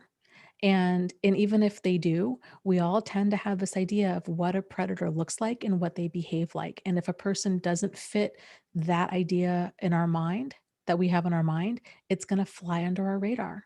Nobody saw Bill Cosby coming. So it's in these types of situations where I think um, the only really the only way to appropriately address them is through giving yourself grace. Is grace. You did the best you could with the information that you had at the time. That is all any of us can do. Child predators, especially predators, but child predators especially, tend to be very manipulative, and um, there it's just that kind of behavior can be really difficult to spot, and there's just a lot of different dynamics that go into play. And that's the challenging part, because we all think we'd be able to spot a dangerous person, and the vast majority of the time we're wrong. And it's not until we or somebody that we love gets hurt that we realize just how wrong we can be. And the problem with that is because everybody kind of walks around thinking, oh yeah, I could totally spot a dangerous person. I would totally know if my child was molested. And the reality is no, you wouldn't. Like, I've seen it time and time and time and time again, and it's all come across in a wide variety of ways. And the heartbreak that leaves behind, and there's those feelings of regret and remorse and shame of, I should have known, I should have, would have, could have, but you're only human. And had you known different, you would have done different. So yeah, I guess just kind of hanging on to that, realizing, had you known different, you would have done different. You did the best that you could with the information that you had at the time, and that's all you could do. You're not, uh, you're not omnipotent. You're not omniscient. You didn't have a crystal ball. You didn't see this coming. So, you know, yeah.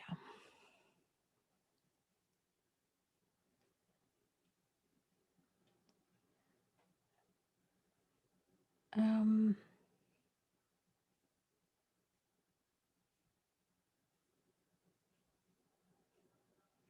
okay, let me scroll.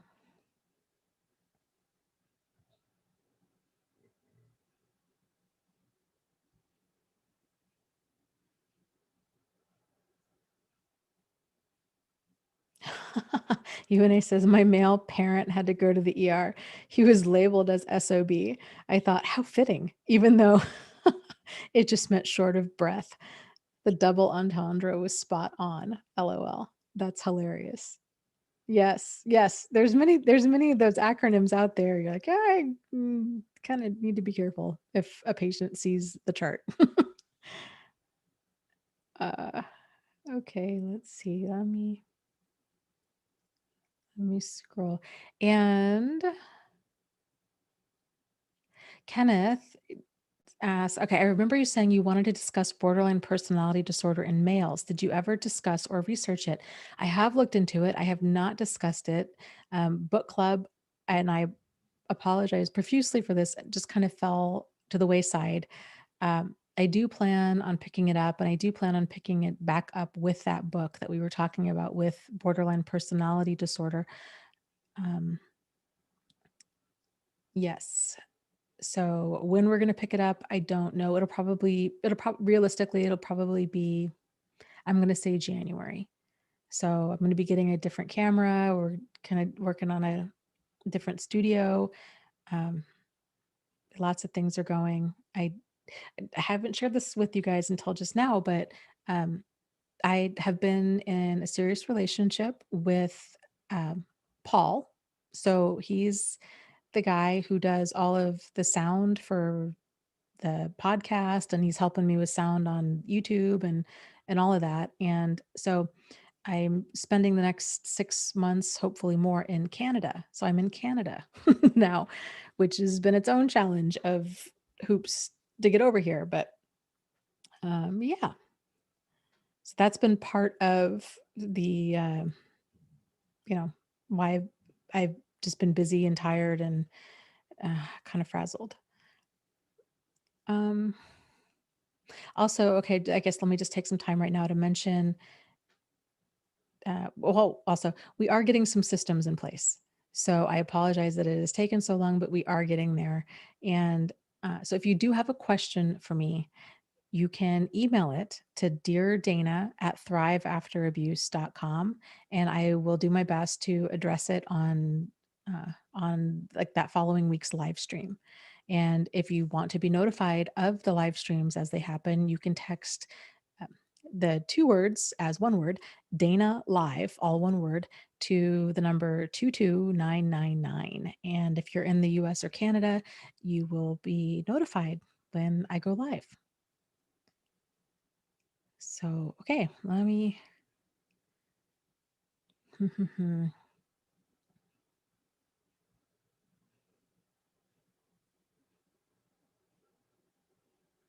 Okay, Darlene was saying in her experience, she says, tonight I was wondering how I could have seen my ex's intentions when I dated him. When I met him, I was honest right from the start about having a daughter because I didn't want to hide anything and have to have a big reveal later. I was thrilled when he included her in our dates because my previous boyfriend ignored her completely and wanted me to neglect her to be with him. So having someone include her was wonderful. When we got engaged, he would take her out on dates alone to bond as father and daughter. Then after we married, he sexually abused her. When should I have seen these dates with her as a red flag? See, this is what I'm saying. This is where it can be so challenging is, there's a lot of dads, stepdads included, who are not child predators, who do things, who go out with, um, their significant other's children, and they'd go out for ice cream, and it's just kind of good, wholesome bonding, so it's sometimes we can see it as predatory and sometimes we can't. Sometimes wolves do a really great job of dressing up in sheep's clothing. And that's the hard part.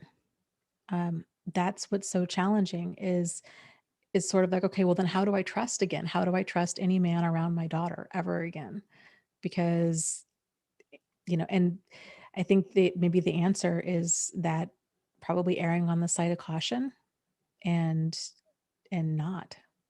And I know that might sound terrible, but realizing, okay, you know what? If I'm going to date, if I'm going to bring somebody else into my home, then that's fine. I want them to have a relationship with her, but I'm not comfortable with them having a relationship with her if I'm not there. So I don't want them going out on, um, daddy daughter dates. I'm just not comfortable with that, which especially makes sense given what happened and given the history, you know? So I can see how at the time it was really refreshing. Like, oh wow, here's this guy who seems so wonderful. He's so emotionally invested and open. He's so good to her. He just seems to love her so much. What single mom wouldn't want that, right? And um, for every guy that does that kind of behavior, that's a child predator, there's probably 10 out there that aren't. Or hopefully a lot more than that, right? 100 out there that aren't. But if so it's not necessarily like a red flag in and of itself. It's, um, sometimes you just do the best you can, and that's all we can do. And that's where it just goes back to giving yourself grace. Like had you known his intentions, you would have never ever left them alone together. You would have never brought him into your house, you know? And these people, they do a good job. The grooming of all of it, grooming of the parent, grooming of the child, all of it. And most normal, decent people, unless they've gone through something like this before, really don't stand a chance because they're so manipulative and they tend to say all the right things and do all the right things.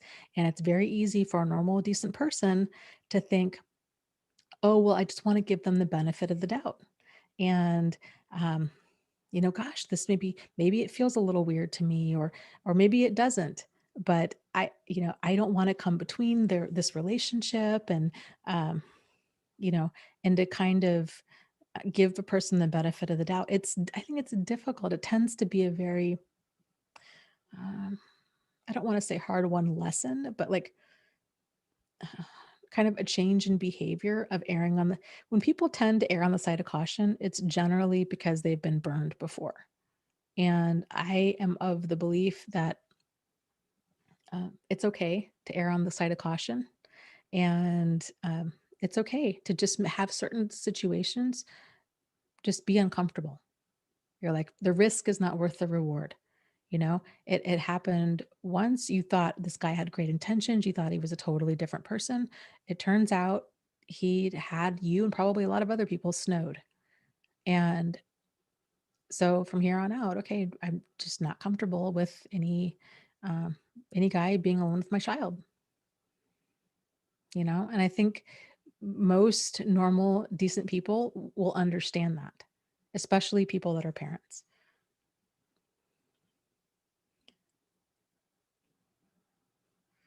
Okay, let me. Right. Yeah. Darling says, oh, yeah, so right. I would not have given him the time of day. Never mind date him. Oh, absolutely. Like everything that I've seen from you in the chat during your time here, like you are an insightful woman and a dedicated mom. Like, no doubt, like, no doubt in my mind about that. You're grounded. I mean, you just, like, you got it going on. You've got a lot of stuff figured out. And I would say, I would even go so far as to say you're probably in the top 5% of people. Most people don't bother with personal growth. They don't bother with introspection. They don't bother with all this stuff. You do. You have an inherent driving um, force within you, this insatiable curiosity. All of these are wonderful qualities. So, if this guy could get past you and your radar, that says a lot because it's not like you're gullible or naive or um, you know, you didn't just fall off the turnip truck. You know your stuff. And yeah, so I think that's definitely speaks to your level of self-awareness as a person, but also his level of skill as a manipulator.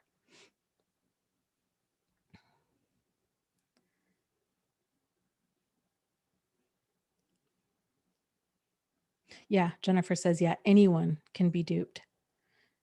Yeah. And, I don't know how familiar you are with my story. I kind of shared it in snippets throughout the years, but um, how I got into all of this is I was in a relationship with a man who I thought was like my best friend and this amazing life partner. We had a wonderful life. I loved it. We got along famously, totally great.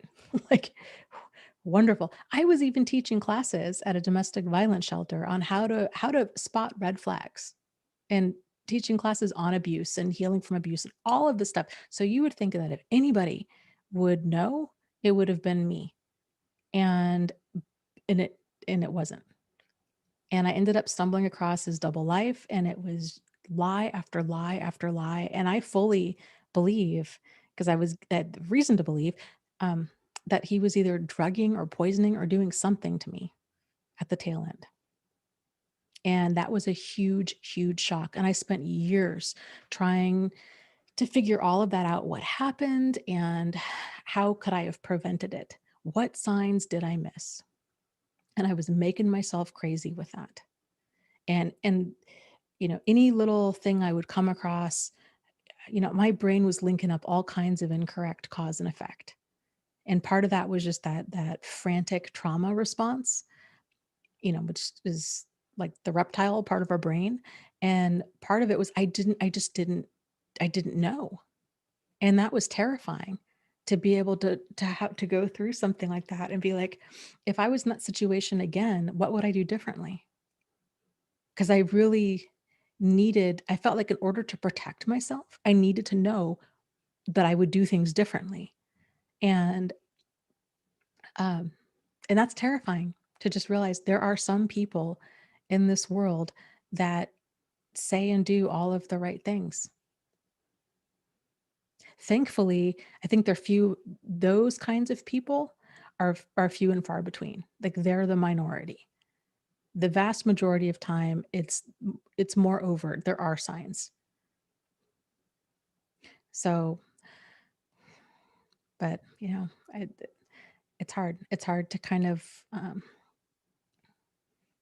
to move forward and to kind of just give yourself grace for doing the best you could at the time and uh, realizing like this is not a reflection, like their bad behavior is not a reflection of you and like what you didn't do. It's a reflection of them and everything that they do. Serena asks, why did you think that he was poisoning you? Were you getting sick? Um, it wasn't so much that I was getting sick. I was not feeling well. And this went on. So that towards the tail end, the whole thing was we were gonna start this business. This was before tiny homes were like a thing, like a big. So this tells you how long. So this is before they were a big thing. We had this plan. We lived in this amazing house that was off the grid, kind of in the middle of nowhere, and we were gonna do all these little tiny cabins all around. And my dad was going to be part of it, and he was going to help finance it. And we had this whole business plan going. I mean, it was going to be expensive.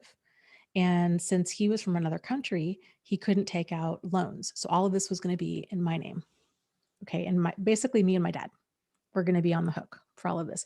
But I did a business plan. Like I believed in us. I believed in this dream, um, you know, and basically we couldn't get the zoning changed in order to get this to happen. So the dream kind of died on the vine. And he like again, hindsight so many times, that he was so upset by this and so insistent, like we should just move forward, kind of like we'll just beg for forgiveness. And I was like, dude, I'm not putting up like hundreds of thousands of dollars, like taking out loans for hundreds of thousands of dollars and then beg for forgiveness, because let me tell you how well that goes over with the city. Like they do not care. And then they can shut everything down. And there's no way, like, there's no way. This idea is amazing, but this is not the right time or place for it, you know? And so after that kind of happened, he kept trying to push me, like, we just need to have this go through. We need to have it go through. And then it wasn't going to be going through. And everything was, that was when I began getting sick. And it wasn't like, I wasn't like throwing up or anything. I felt like I had, um, uh, like, there was a propane leak. That's what I thought for a long time, that there was a propane leak in our house. Cause I was like, I just don't feel good. And, um, or carbon monoxide or something. It's just, something was really off. And this went on for, I don't know. I don't even know. I don't remember, like a month, 2 months. And my mom ended up, she was having rotator cuff surgery. She lives in Colorado. I lived in New Mexico at the time. She had said, hey, well, actually, she'd called me crying and said, I'm going to be having this shoulder surgery. I thought I would be able to do this alone, and now I'm completely overwhelmed. I don't think that I can. I think I'm going to need help, like showering and getting dressed and all of that. I cannot do this on my own. And I said, you know what, Mom, don't worry. I will come out there and I'll help you.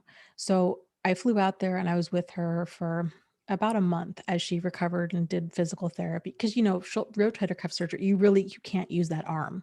So you're really greatly limited. Like, she couldn't drive, she couldn't, do a lot of things. So, but I noticed that pretty much within 24 hours of being at her place, I felt fine. And I was even telling her about, like, this is just the weirdest thing. Like, I don't know what my deal. I don't know if it's altitude sickness, but I don't think that's the case because I've been living there for a while. You know, I don't think it's propane because Jack and the dogs are fine. And I don't know what it is. Like, I wasn't taking any medication, so it wasn't that my medication levels were off.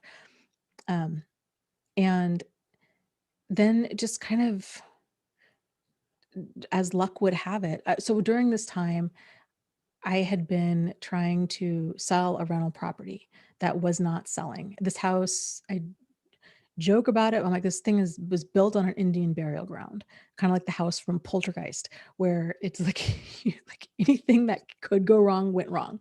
It was just the bad luck house kind of a thing. And like the money pit times 10. It was ridiculous, ridiculous.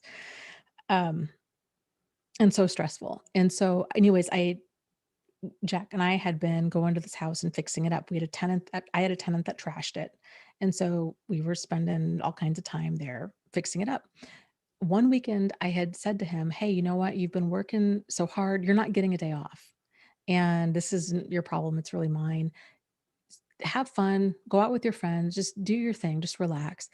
I'll go to the cabin and do the stuff that I can do there on my own, like paint and, basically paint. There's a lot of painting that needed to be done. So I did, and I was bored at night because there was no TV. There was like, it was in the middle of nowhere. There was nothing to do. And so I was just surfing the internet and was just looking around and was looking up stuff on Craigslist about, stuff to buy and just all kinds of stuff. And I just have it was the fluke thing because like did not I mean, it had been years since I'd really explored Craigslist. Like, I don't have the time or the energy for that. But, sometimes it's fun to read like the missed connections page or, uh, yeah, I think they had a confessions page for a while or whatever. And so I end up stumbling into the personal section. I'm like thinking, oh, I wonder if it's a small town. Like, I wonder if there's anybody I know.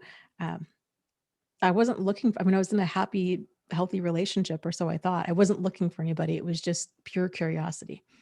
And I end up stumbling across some posts that looked like things that he would write.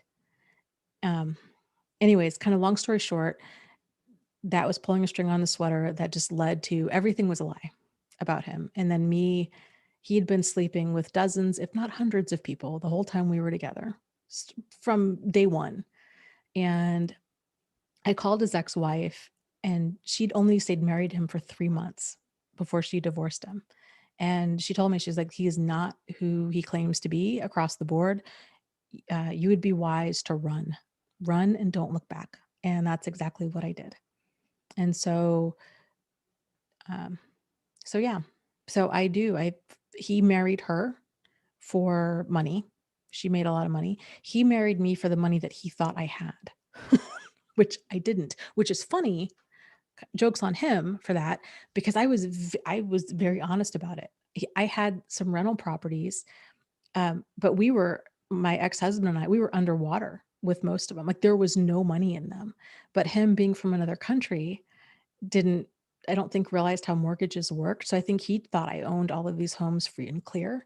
And every time I kept telling him like, oh no, I don't have money, that he thought I don't know, I don't like being modest or something.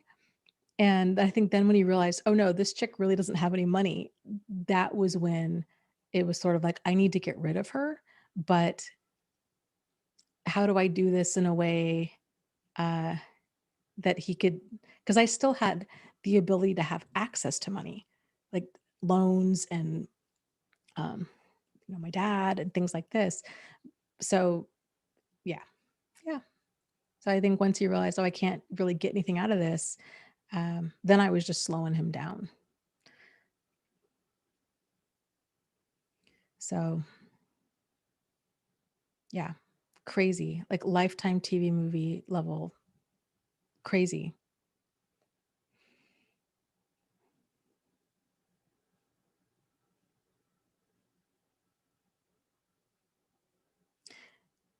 That's a good point. Yeah, Serena says it could have been antifreeze. It could have been. I don't know. I mean, that's the thing. And that was the thing, like,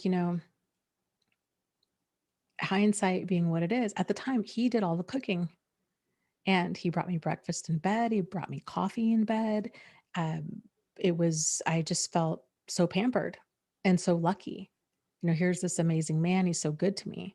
And Um, and then afterwards, I felt so stupid and foolish. And, um, and it took me a while to kind of just give myself grace of, I didn't know. I didn't know. Who thinks that? Like who thinks that they're this other person who's seemingly a great person? I mean, now here he is snow plowing other people's driveways and looking after neighbors and seems like a really great guy. He's like kind of the Bill Cosby of New Mexico, you know? Um, nobody, I don't think anybody saw it coming. So, you know, um,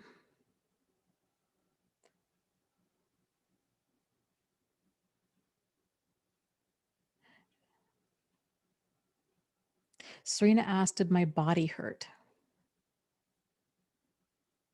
I don't remember my body hurting. I just remember I just felt really sluggish. I felt drugged. Like that's how I felt. Just something was not right. My body felt heavy. I was tired all the time. I just did not feel like myself.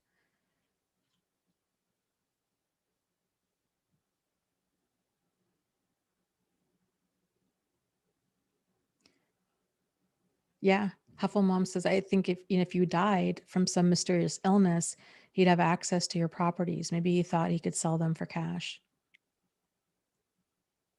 Yeah. Yeah, potentially. I mean, it wouldn't surprise me. That was the other challenge with that too, was um, is obviously wanting all of the answers, wanting things to make sense, and having to make peace with the fact that they just weren't going to ever make sense and that I will never know for sure. And I will tell you too that healing from all of that was more traumatic than finding out that he was incredibly sociopathic and trying to kill me, which says a lot. And that's sad. And that's really why I do what I do today, because it's bad enough going through something like that.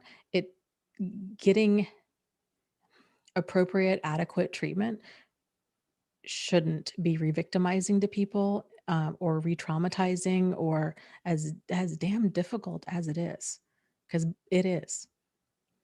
So Yeah.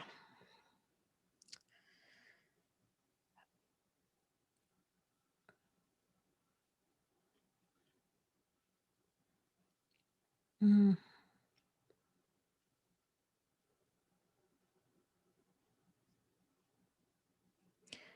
okay, Fatima,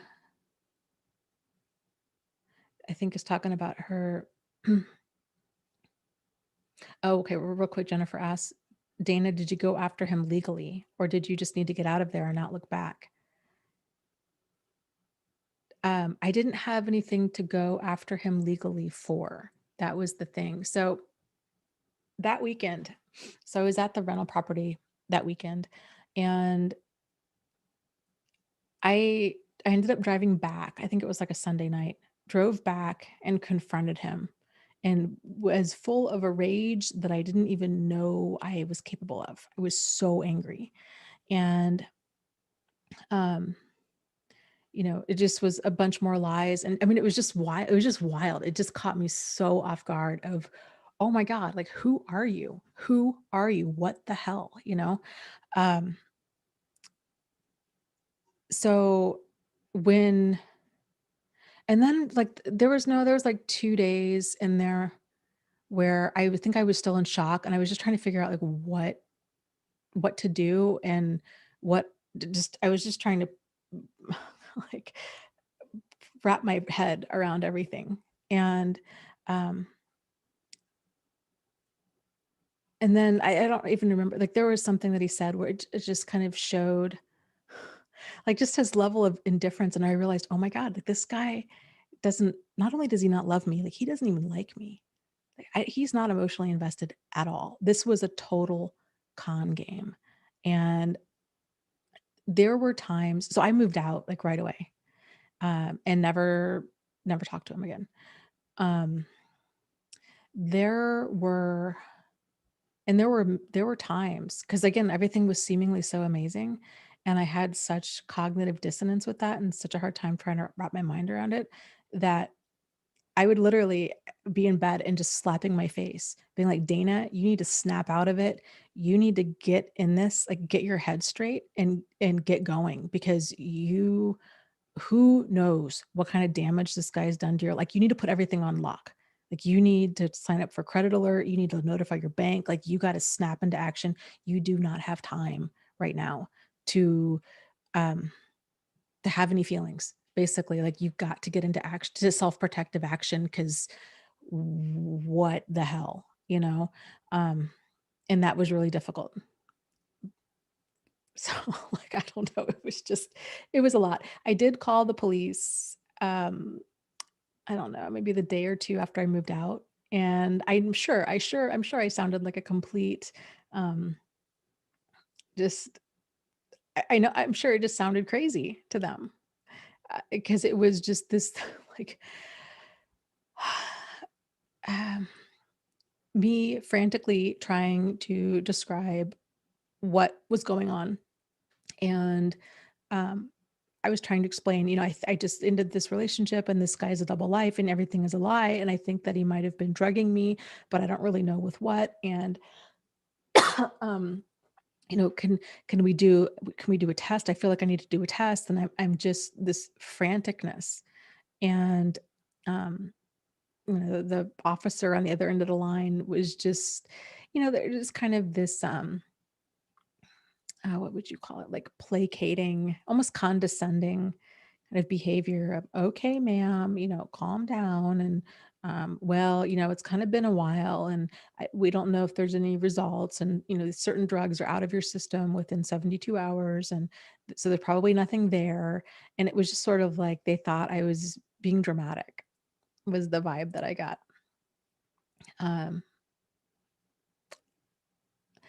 so yeah, I never got tested for anything other than STDs, which that was also on my list of top 10 list of things to do that week.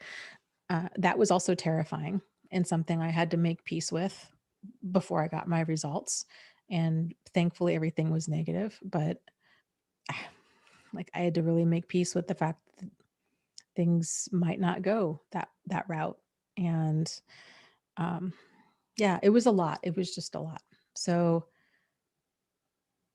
no, I didn't go after him legally, and I also really struggled with kind of feeling like, "Oh, okay, I guess I just get royally screwed over and then just have to what, like, go off quietly into the night?" You know, how is that right? How can somebody just, deceive somebody so deeply, and there's no consequences, like, there's no justice for that, and that also took a couple years for me to, I don't wanna say make peace with, 'cause that's I don't, um it's not like I just made peace with it and then moved on with my life. I mean, I started doing all of this. So I channeled it. This was my voice that I didn't have. And just kind of, yeah, working with other people and um, doing all of this, like channeling all of that anger into something positive helped tremendously. So that was what I needed to do, you know.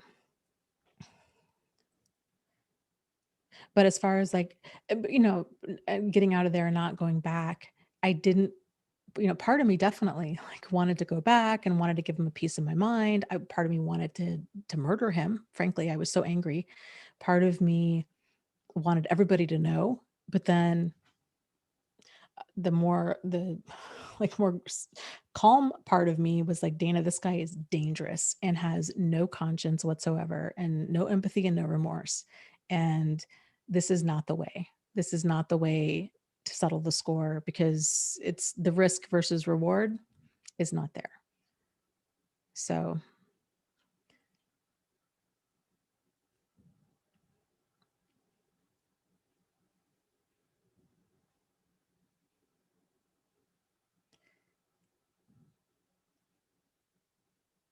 and same thing with the woman that owned the house that we were planning on buying.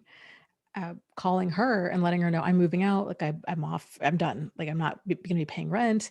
How do we do this? And and again, just kind of just this verbal vomit of fragments of what had happened, and I'm sure I sounded like a complete unhinged lunatic trying to describe this. And one of the comments she'd made to me was, well, she's like, well, okay, but I'm not sleeping with him. Like I was somehow insinuating that like I thought they were sleeping together. I don't know. The whole thing, it just was so it just was awful. Um, Tafik asks, Dana, may I ask where he was from and do you know where he is now?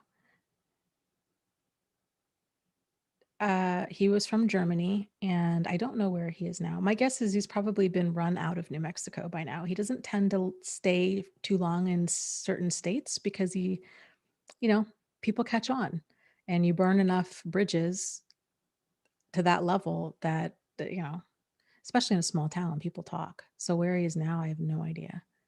And then Steffi asks, Dana, I always wonder if cluster bees look for their exes on YouTube.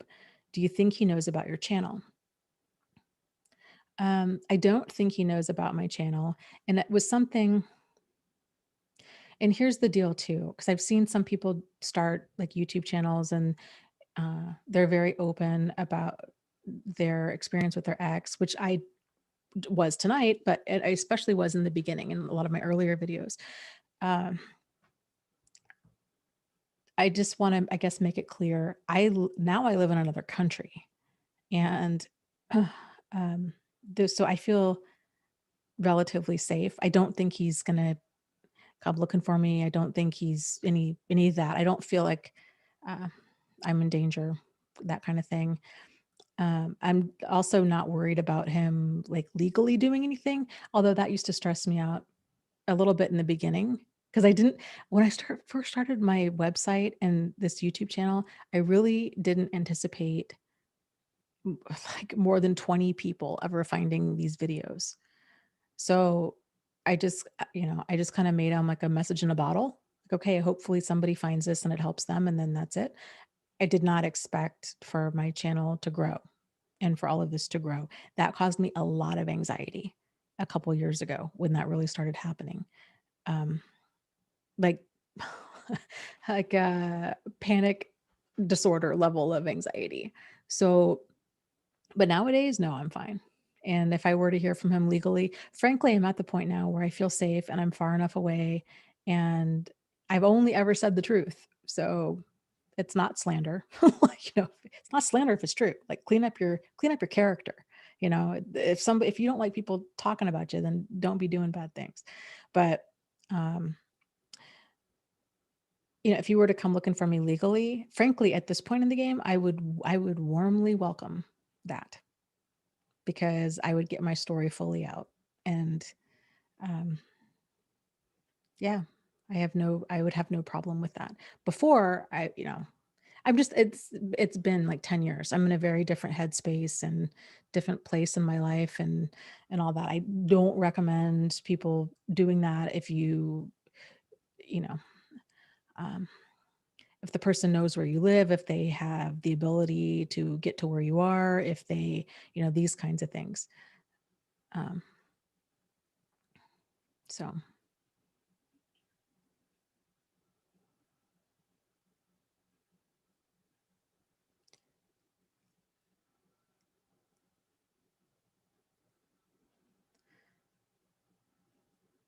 let's see.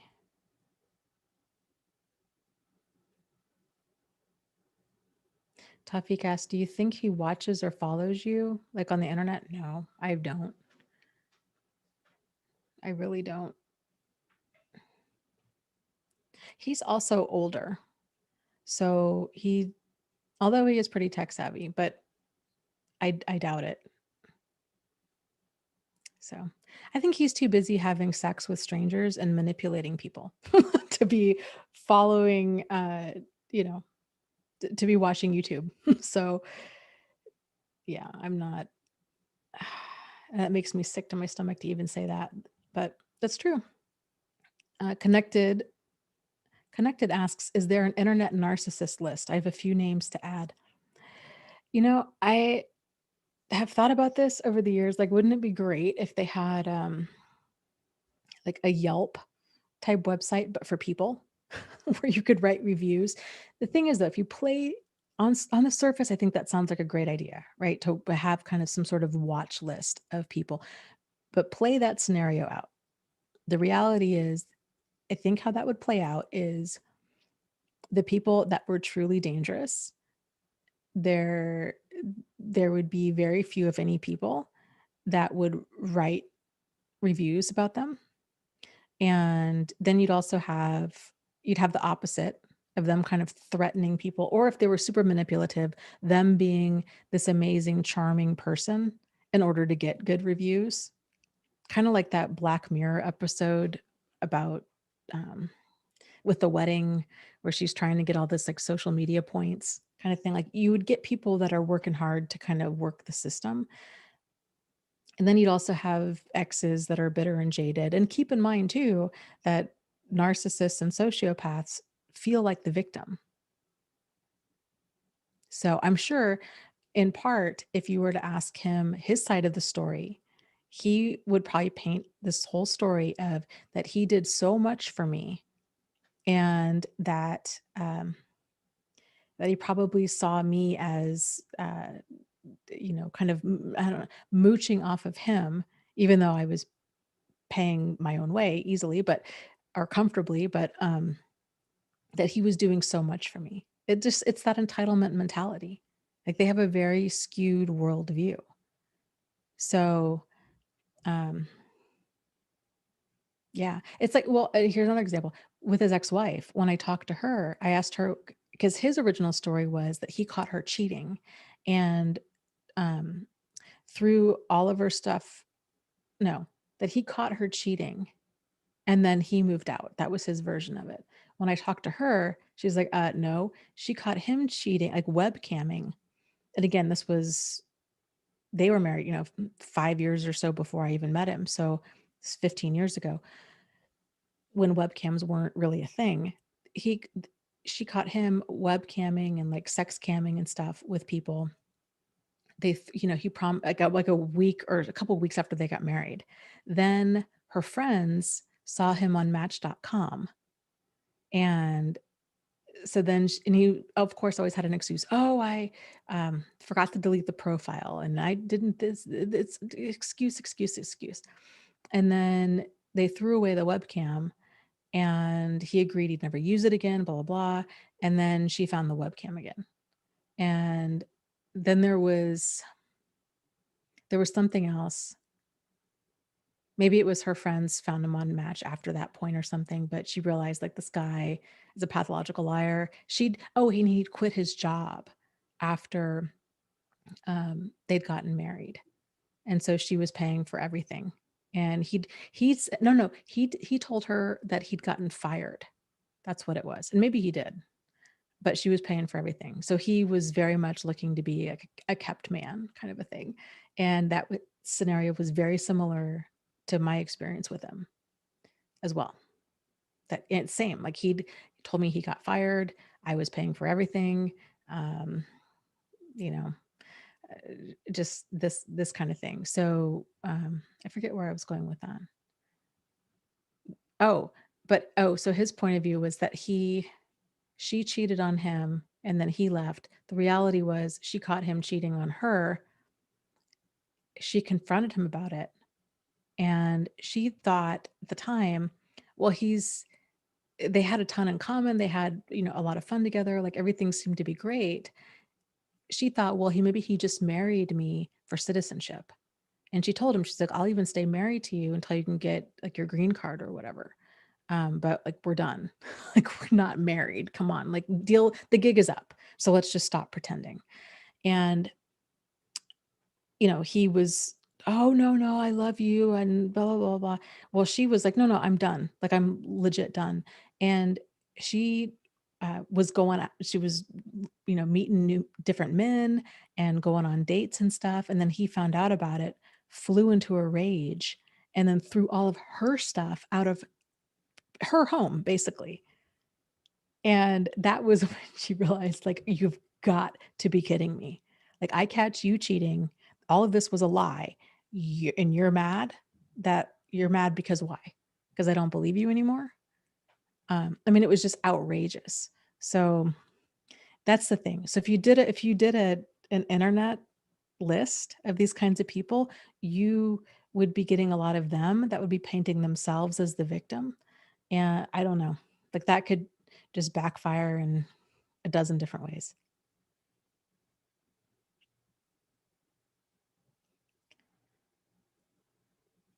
Oh, 100%.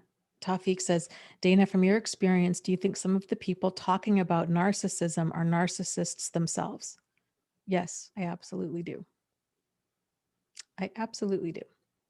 I think there's a couple of people that come to mind that I think have completely fabricated their experience with narcissists, and that they're incredibly manipulative.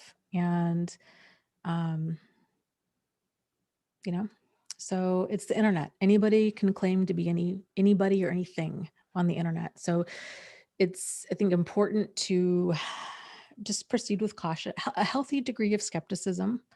And um, yeah, yeah.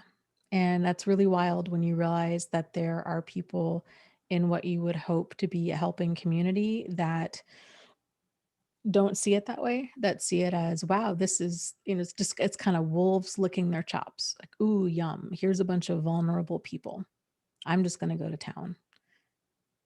So, um, yeah, proceed with caution with a lot of this kind of, if it feels off, if it feels uncomfortable, if, you know,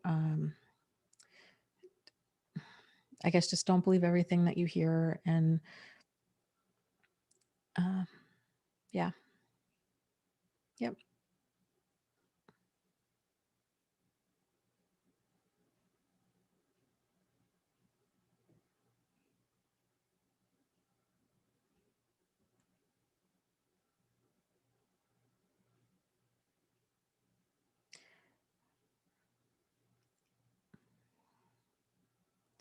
Okay, let's see.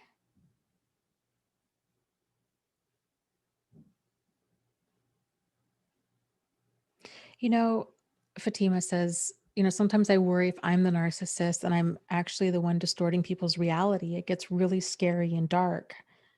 I guess that's why I shut myself out from everyone sometimes. And then earlier, Fatima was talking about, I think I'm assuming it was the dynamic with her parents and how her parents have apologized and there's just, but it's not an apology. It's a guilt soaked apology, and how a lot of other people are also using a lot of guilt, and there's just this big blurring of boundaries over um, they're kind of saying, oh well, you're hurting them by not accepting their apology, and you need to do this, and that she's somehow responsible for their feelings, which is not, which all any of us can do is to draw our boundaries and to assert them in a tactful way, and then we're done. We're not responsible for how other people, if our boundaries and that hurts other people, then we can't, that's on them. Like we can't walk on eggshells fearing that us having boundaries, especially if they're delivered in like a tactful way. That's all any of us can do. So uh, yeah, like you're not responsible for their feelings or for their actions, or for, that's on them, especially because they're the parent, you're the child. uh that's it's not your place to try to make them feel okay about things. It's the other way around.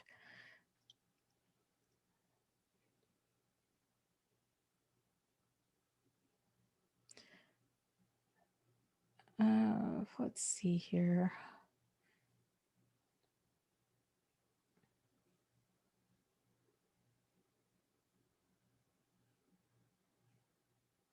Right? Huffle Mom says, yeah, with my ex. Oh, yeah, I took such good care of you while you were sick. How could you say that I was drugging you? LOL. Yep. Yeah, that's exactly what it would be.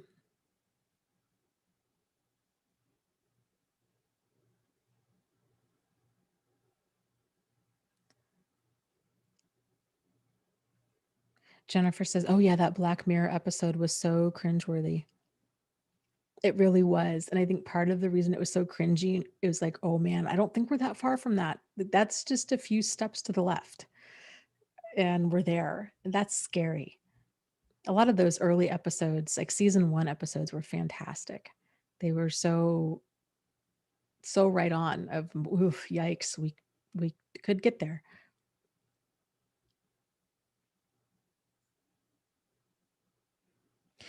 The I was talking about the show earlier. It's a Netflix special, not all special, but the Netflix show with Nicole Kidman and Hugh Grant, called The Undoing.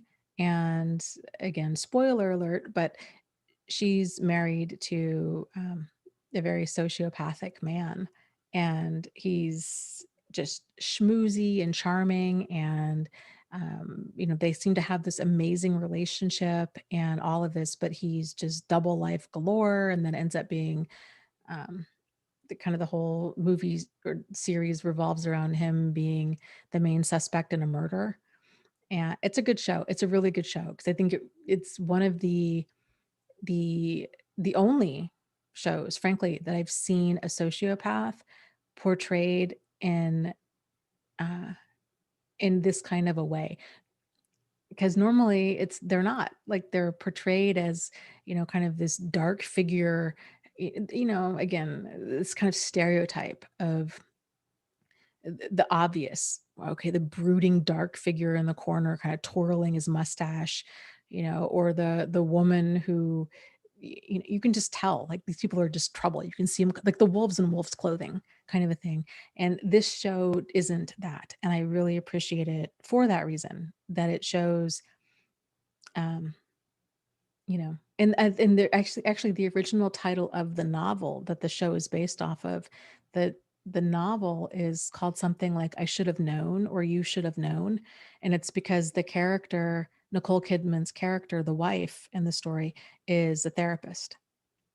And um and it's just kind of how she's been manipulated, and it's interesting. It's an interesting show.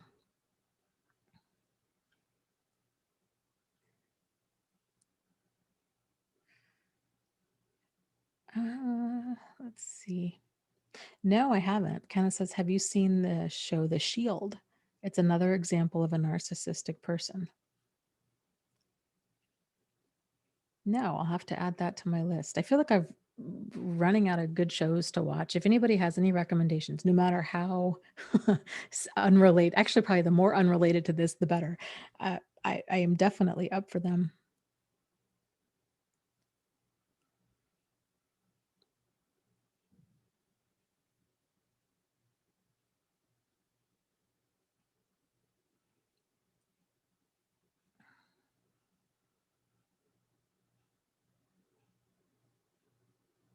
Tafik asked, Dana, you don't know how much seeing you here makes me happy. I just wonder how you stay consistent. You don't get bored? This isn't the most happy subject. Uh, yes, well, consistency has been kind of hit or miss, I think, for kind of a while now. My life has just it's been one thing after another, uh, but I try. I I I continue doing this because it's a topic that I'm very passionate about, and I um I don't get tired of it at all. I think it depends on how you look at it. So I guess to an outside, I mean, I've had people criticize me before, like, "Oh, this is, you need to move on. Um, you're still stuck in your trauma, kind of this, that, and the other." And I guess I don't see it that way. Um, so I see it as, I know I've been like, I've been in the mental health field for a very long time, for 20, close to 20 years, and in very many different facets of mental health for that long. It's something I've always been passionate about. I've done advocacy pretty much my whole life. And it's really, really rewarding to see to see people to see people's lives change for the better, you know? And I think that's what's so cool with the power of the internet. Because before, when I was working as a psychiatric nurse, you didn't get to really see the results. That was hard because you just get to see people coming in and all of the crisis and the pain and you see people at their lowest more often than not. And that was very difficult.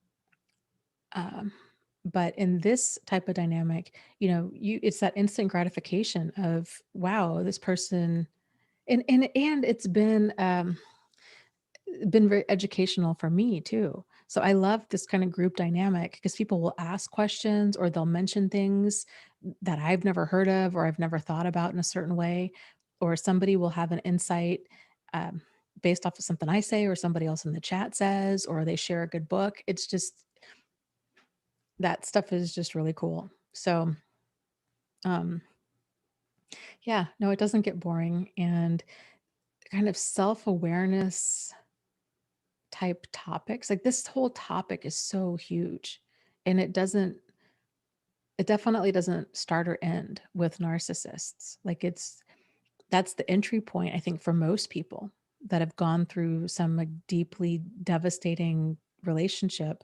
That's how they tend to find their way here. But there's so much more. There's so much more. And the cool thing is life after healing can be even better than before. And I don't think that that's a message that's spoken about enough. And it's just something that I'm really passionate about. So I really hope to do this forever, like to till until I am 110. So, you know, I don't, I don't. Everybody's got their hobby, I guess. I am a huge self help fan, and I don't know, find it all very fascinating.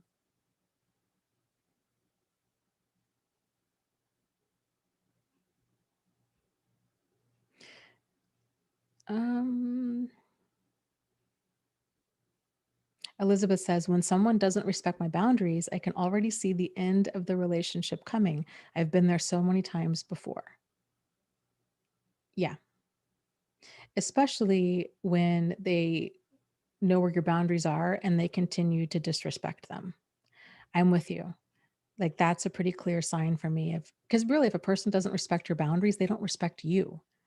So that relationship is not going to end well.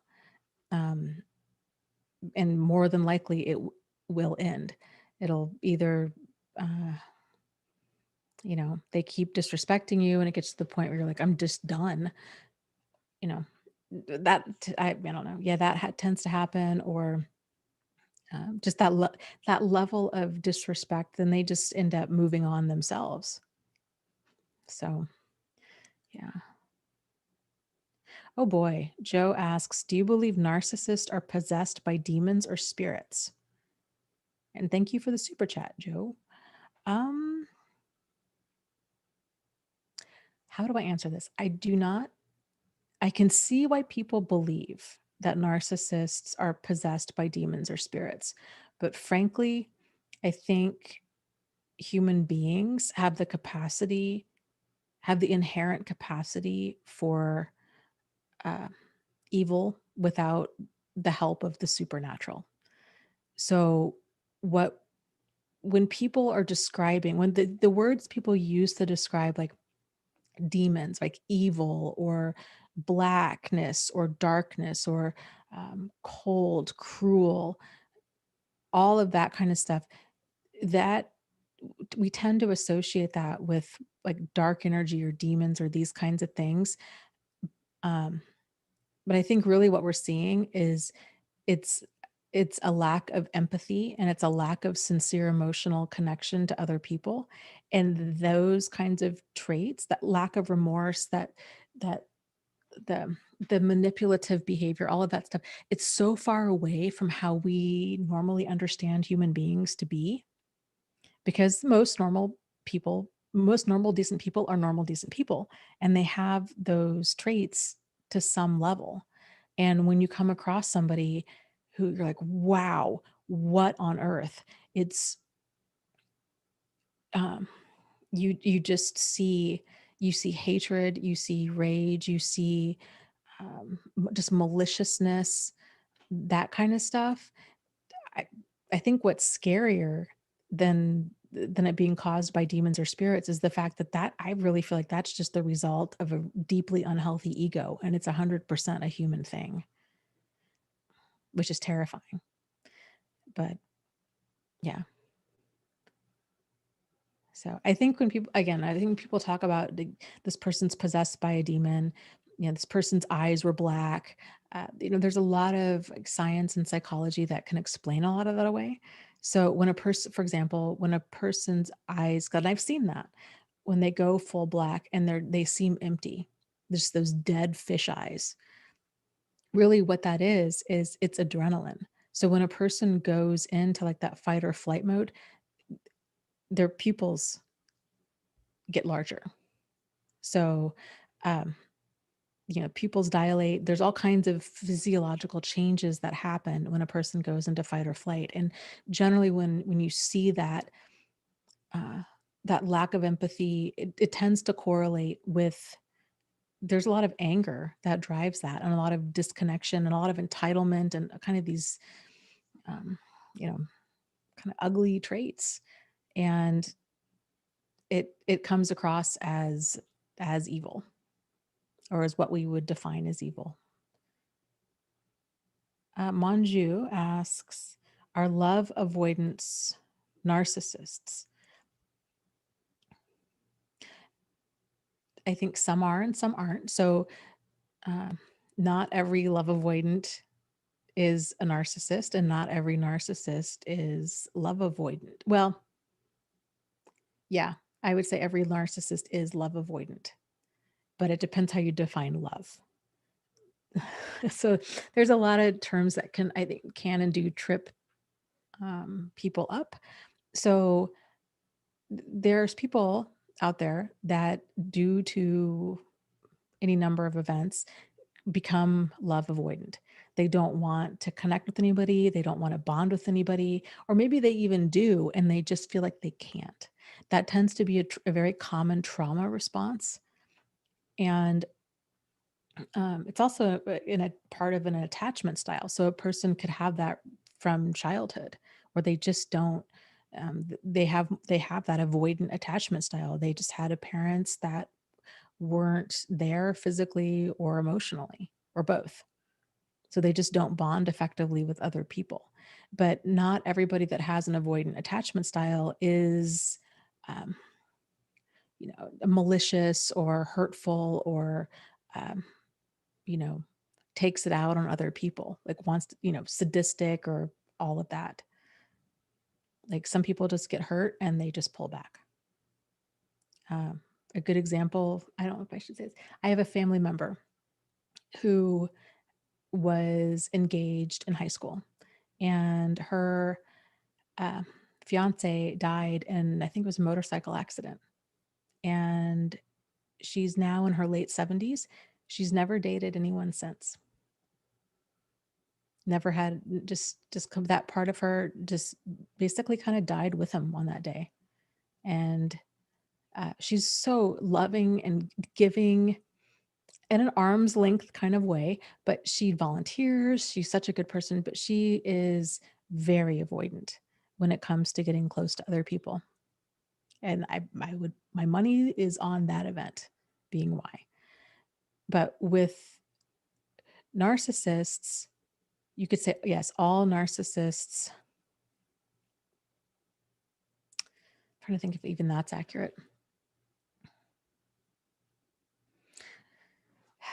At a minimum, you could say all narcissists have probably an anxious, I would say anxious, more likely than not an avoidant attachment style, but possibly more of an anxious, also sometimes like an anxious avoidant style.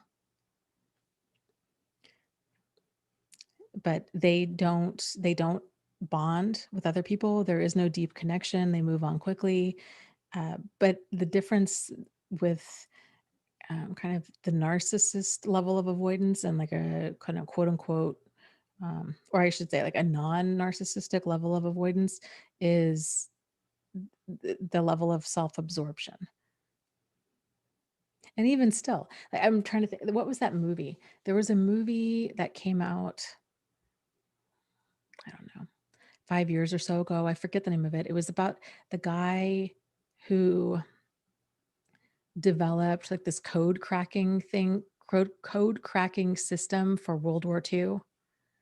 And uh, in the movie, and he was very, very absorbed in his work. It was all that he cared about. He had a very kind of cruel, calloused, cold indifference towards other people, and just was very difficult to get along with. And, he just did not connect to him. And in the movie, somebody had said, you know what, you're just a narcissist. And yeah, I think he would have qualified. He would have been up there. He would have been on that scale. But his behavior, his level of self-absorption, it didn't have like malicious intention. It was just, this was his kind of life's work. This is what he did. This is all he wanted to do. So he wasn't trying to pretend to be something else and get people roped in and to hurt them or to punish them or to change them. Like this was his thing and this is just what he did. So uh, it's all just kind of on that spectrum.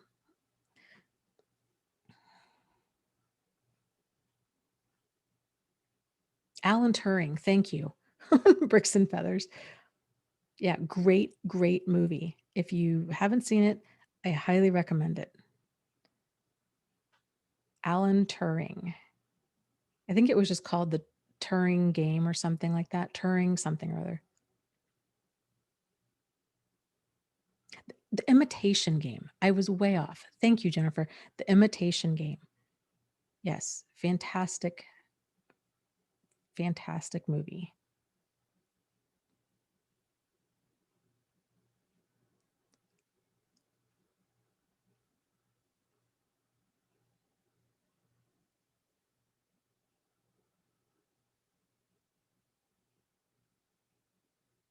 Mm.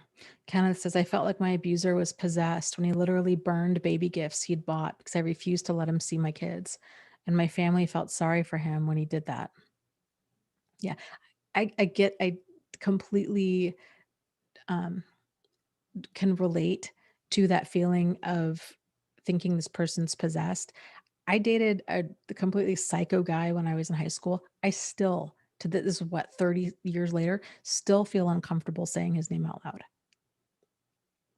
It's like, there's some people that you come across that are there, and maybe I don't know. I mean, I don't know if are demons and spirits real. I don't know, but uh, I can see where that connection is being made.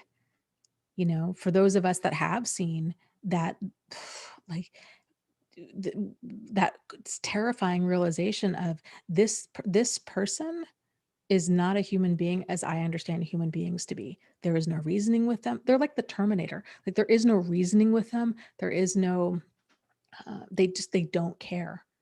They're just so self-absorbed that they will just destroy anything in order to get whatever they want. And they will feel entitled and justified for it. And they will have no empathy or remorse. They don't learn. They don't change. They are what they are.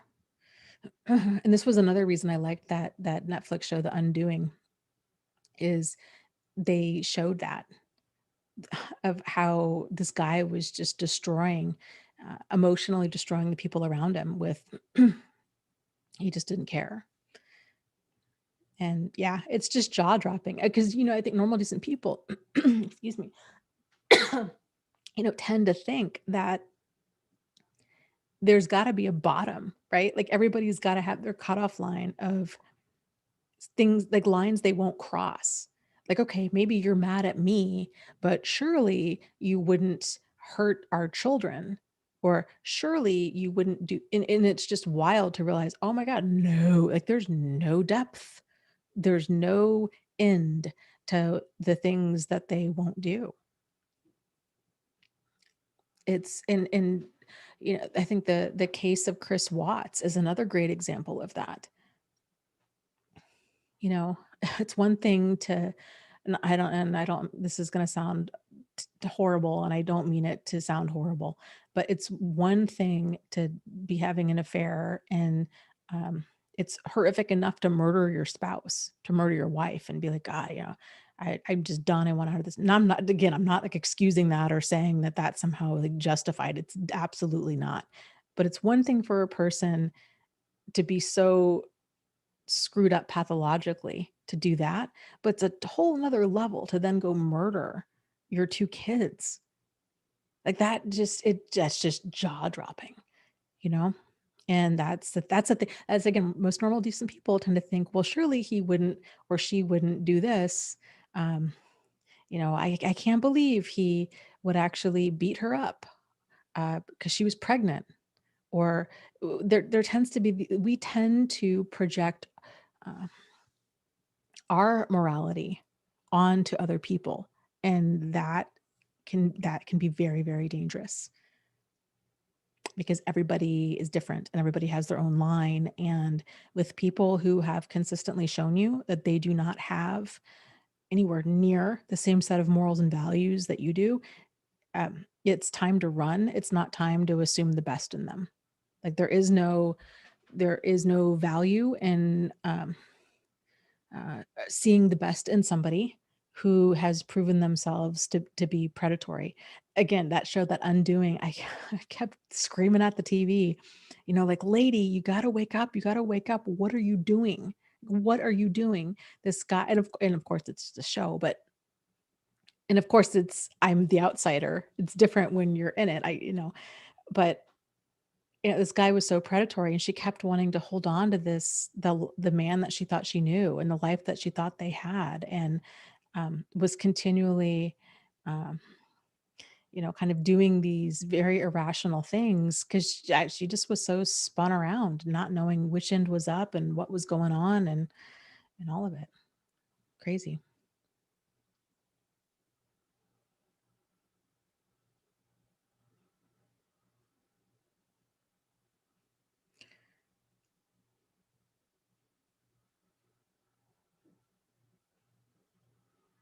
Jack is talking to Monica and says, yeah, you should see the stream where Dana figured out we were a couple. It was adorable and precious. She intentionally brought us both on as moderators.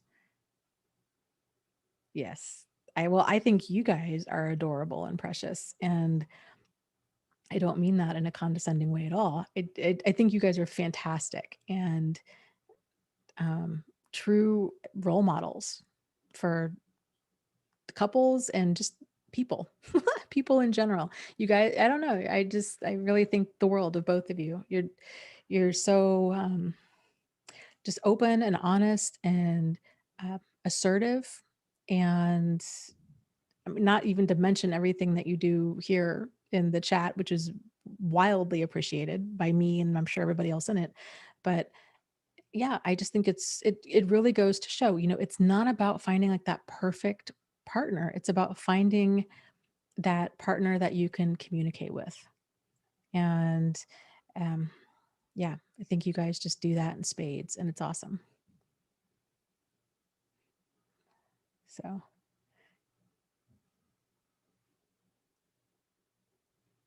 okay, guys. Well, I think on that note, I'm going to sign off and go to bed. I did not, I almost did the full live stream. That's crazy. That's wild. I'm surprised that my neck, and I'm having neck issues now. I'm hoping they'll go away. I'm going to see a chiropractor in like a week or so. Um, but yeah, but yes. So, anyways, so yes, if you'd like to be notified of when I go live, you can text Dana live, all one word, to the number 22999, and you can get alerts when I go live. If you have a question, you can email me, Dear Dana at thriveafterabuse.com. I will do my best to get it answered the next live stream.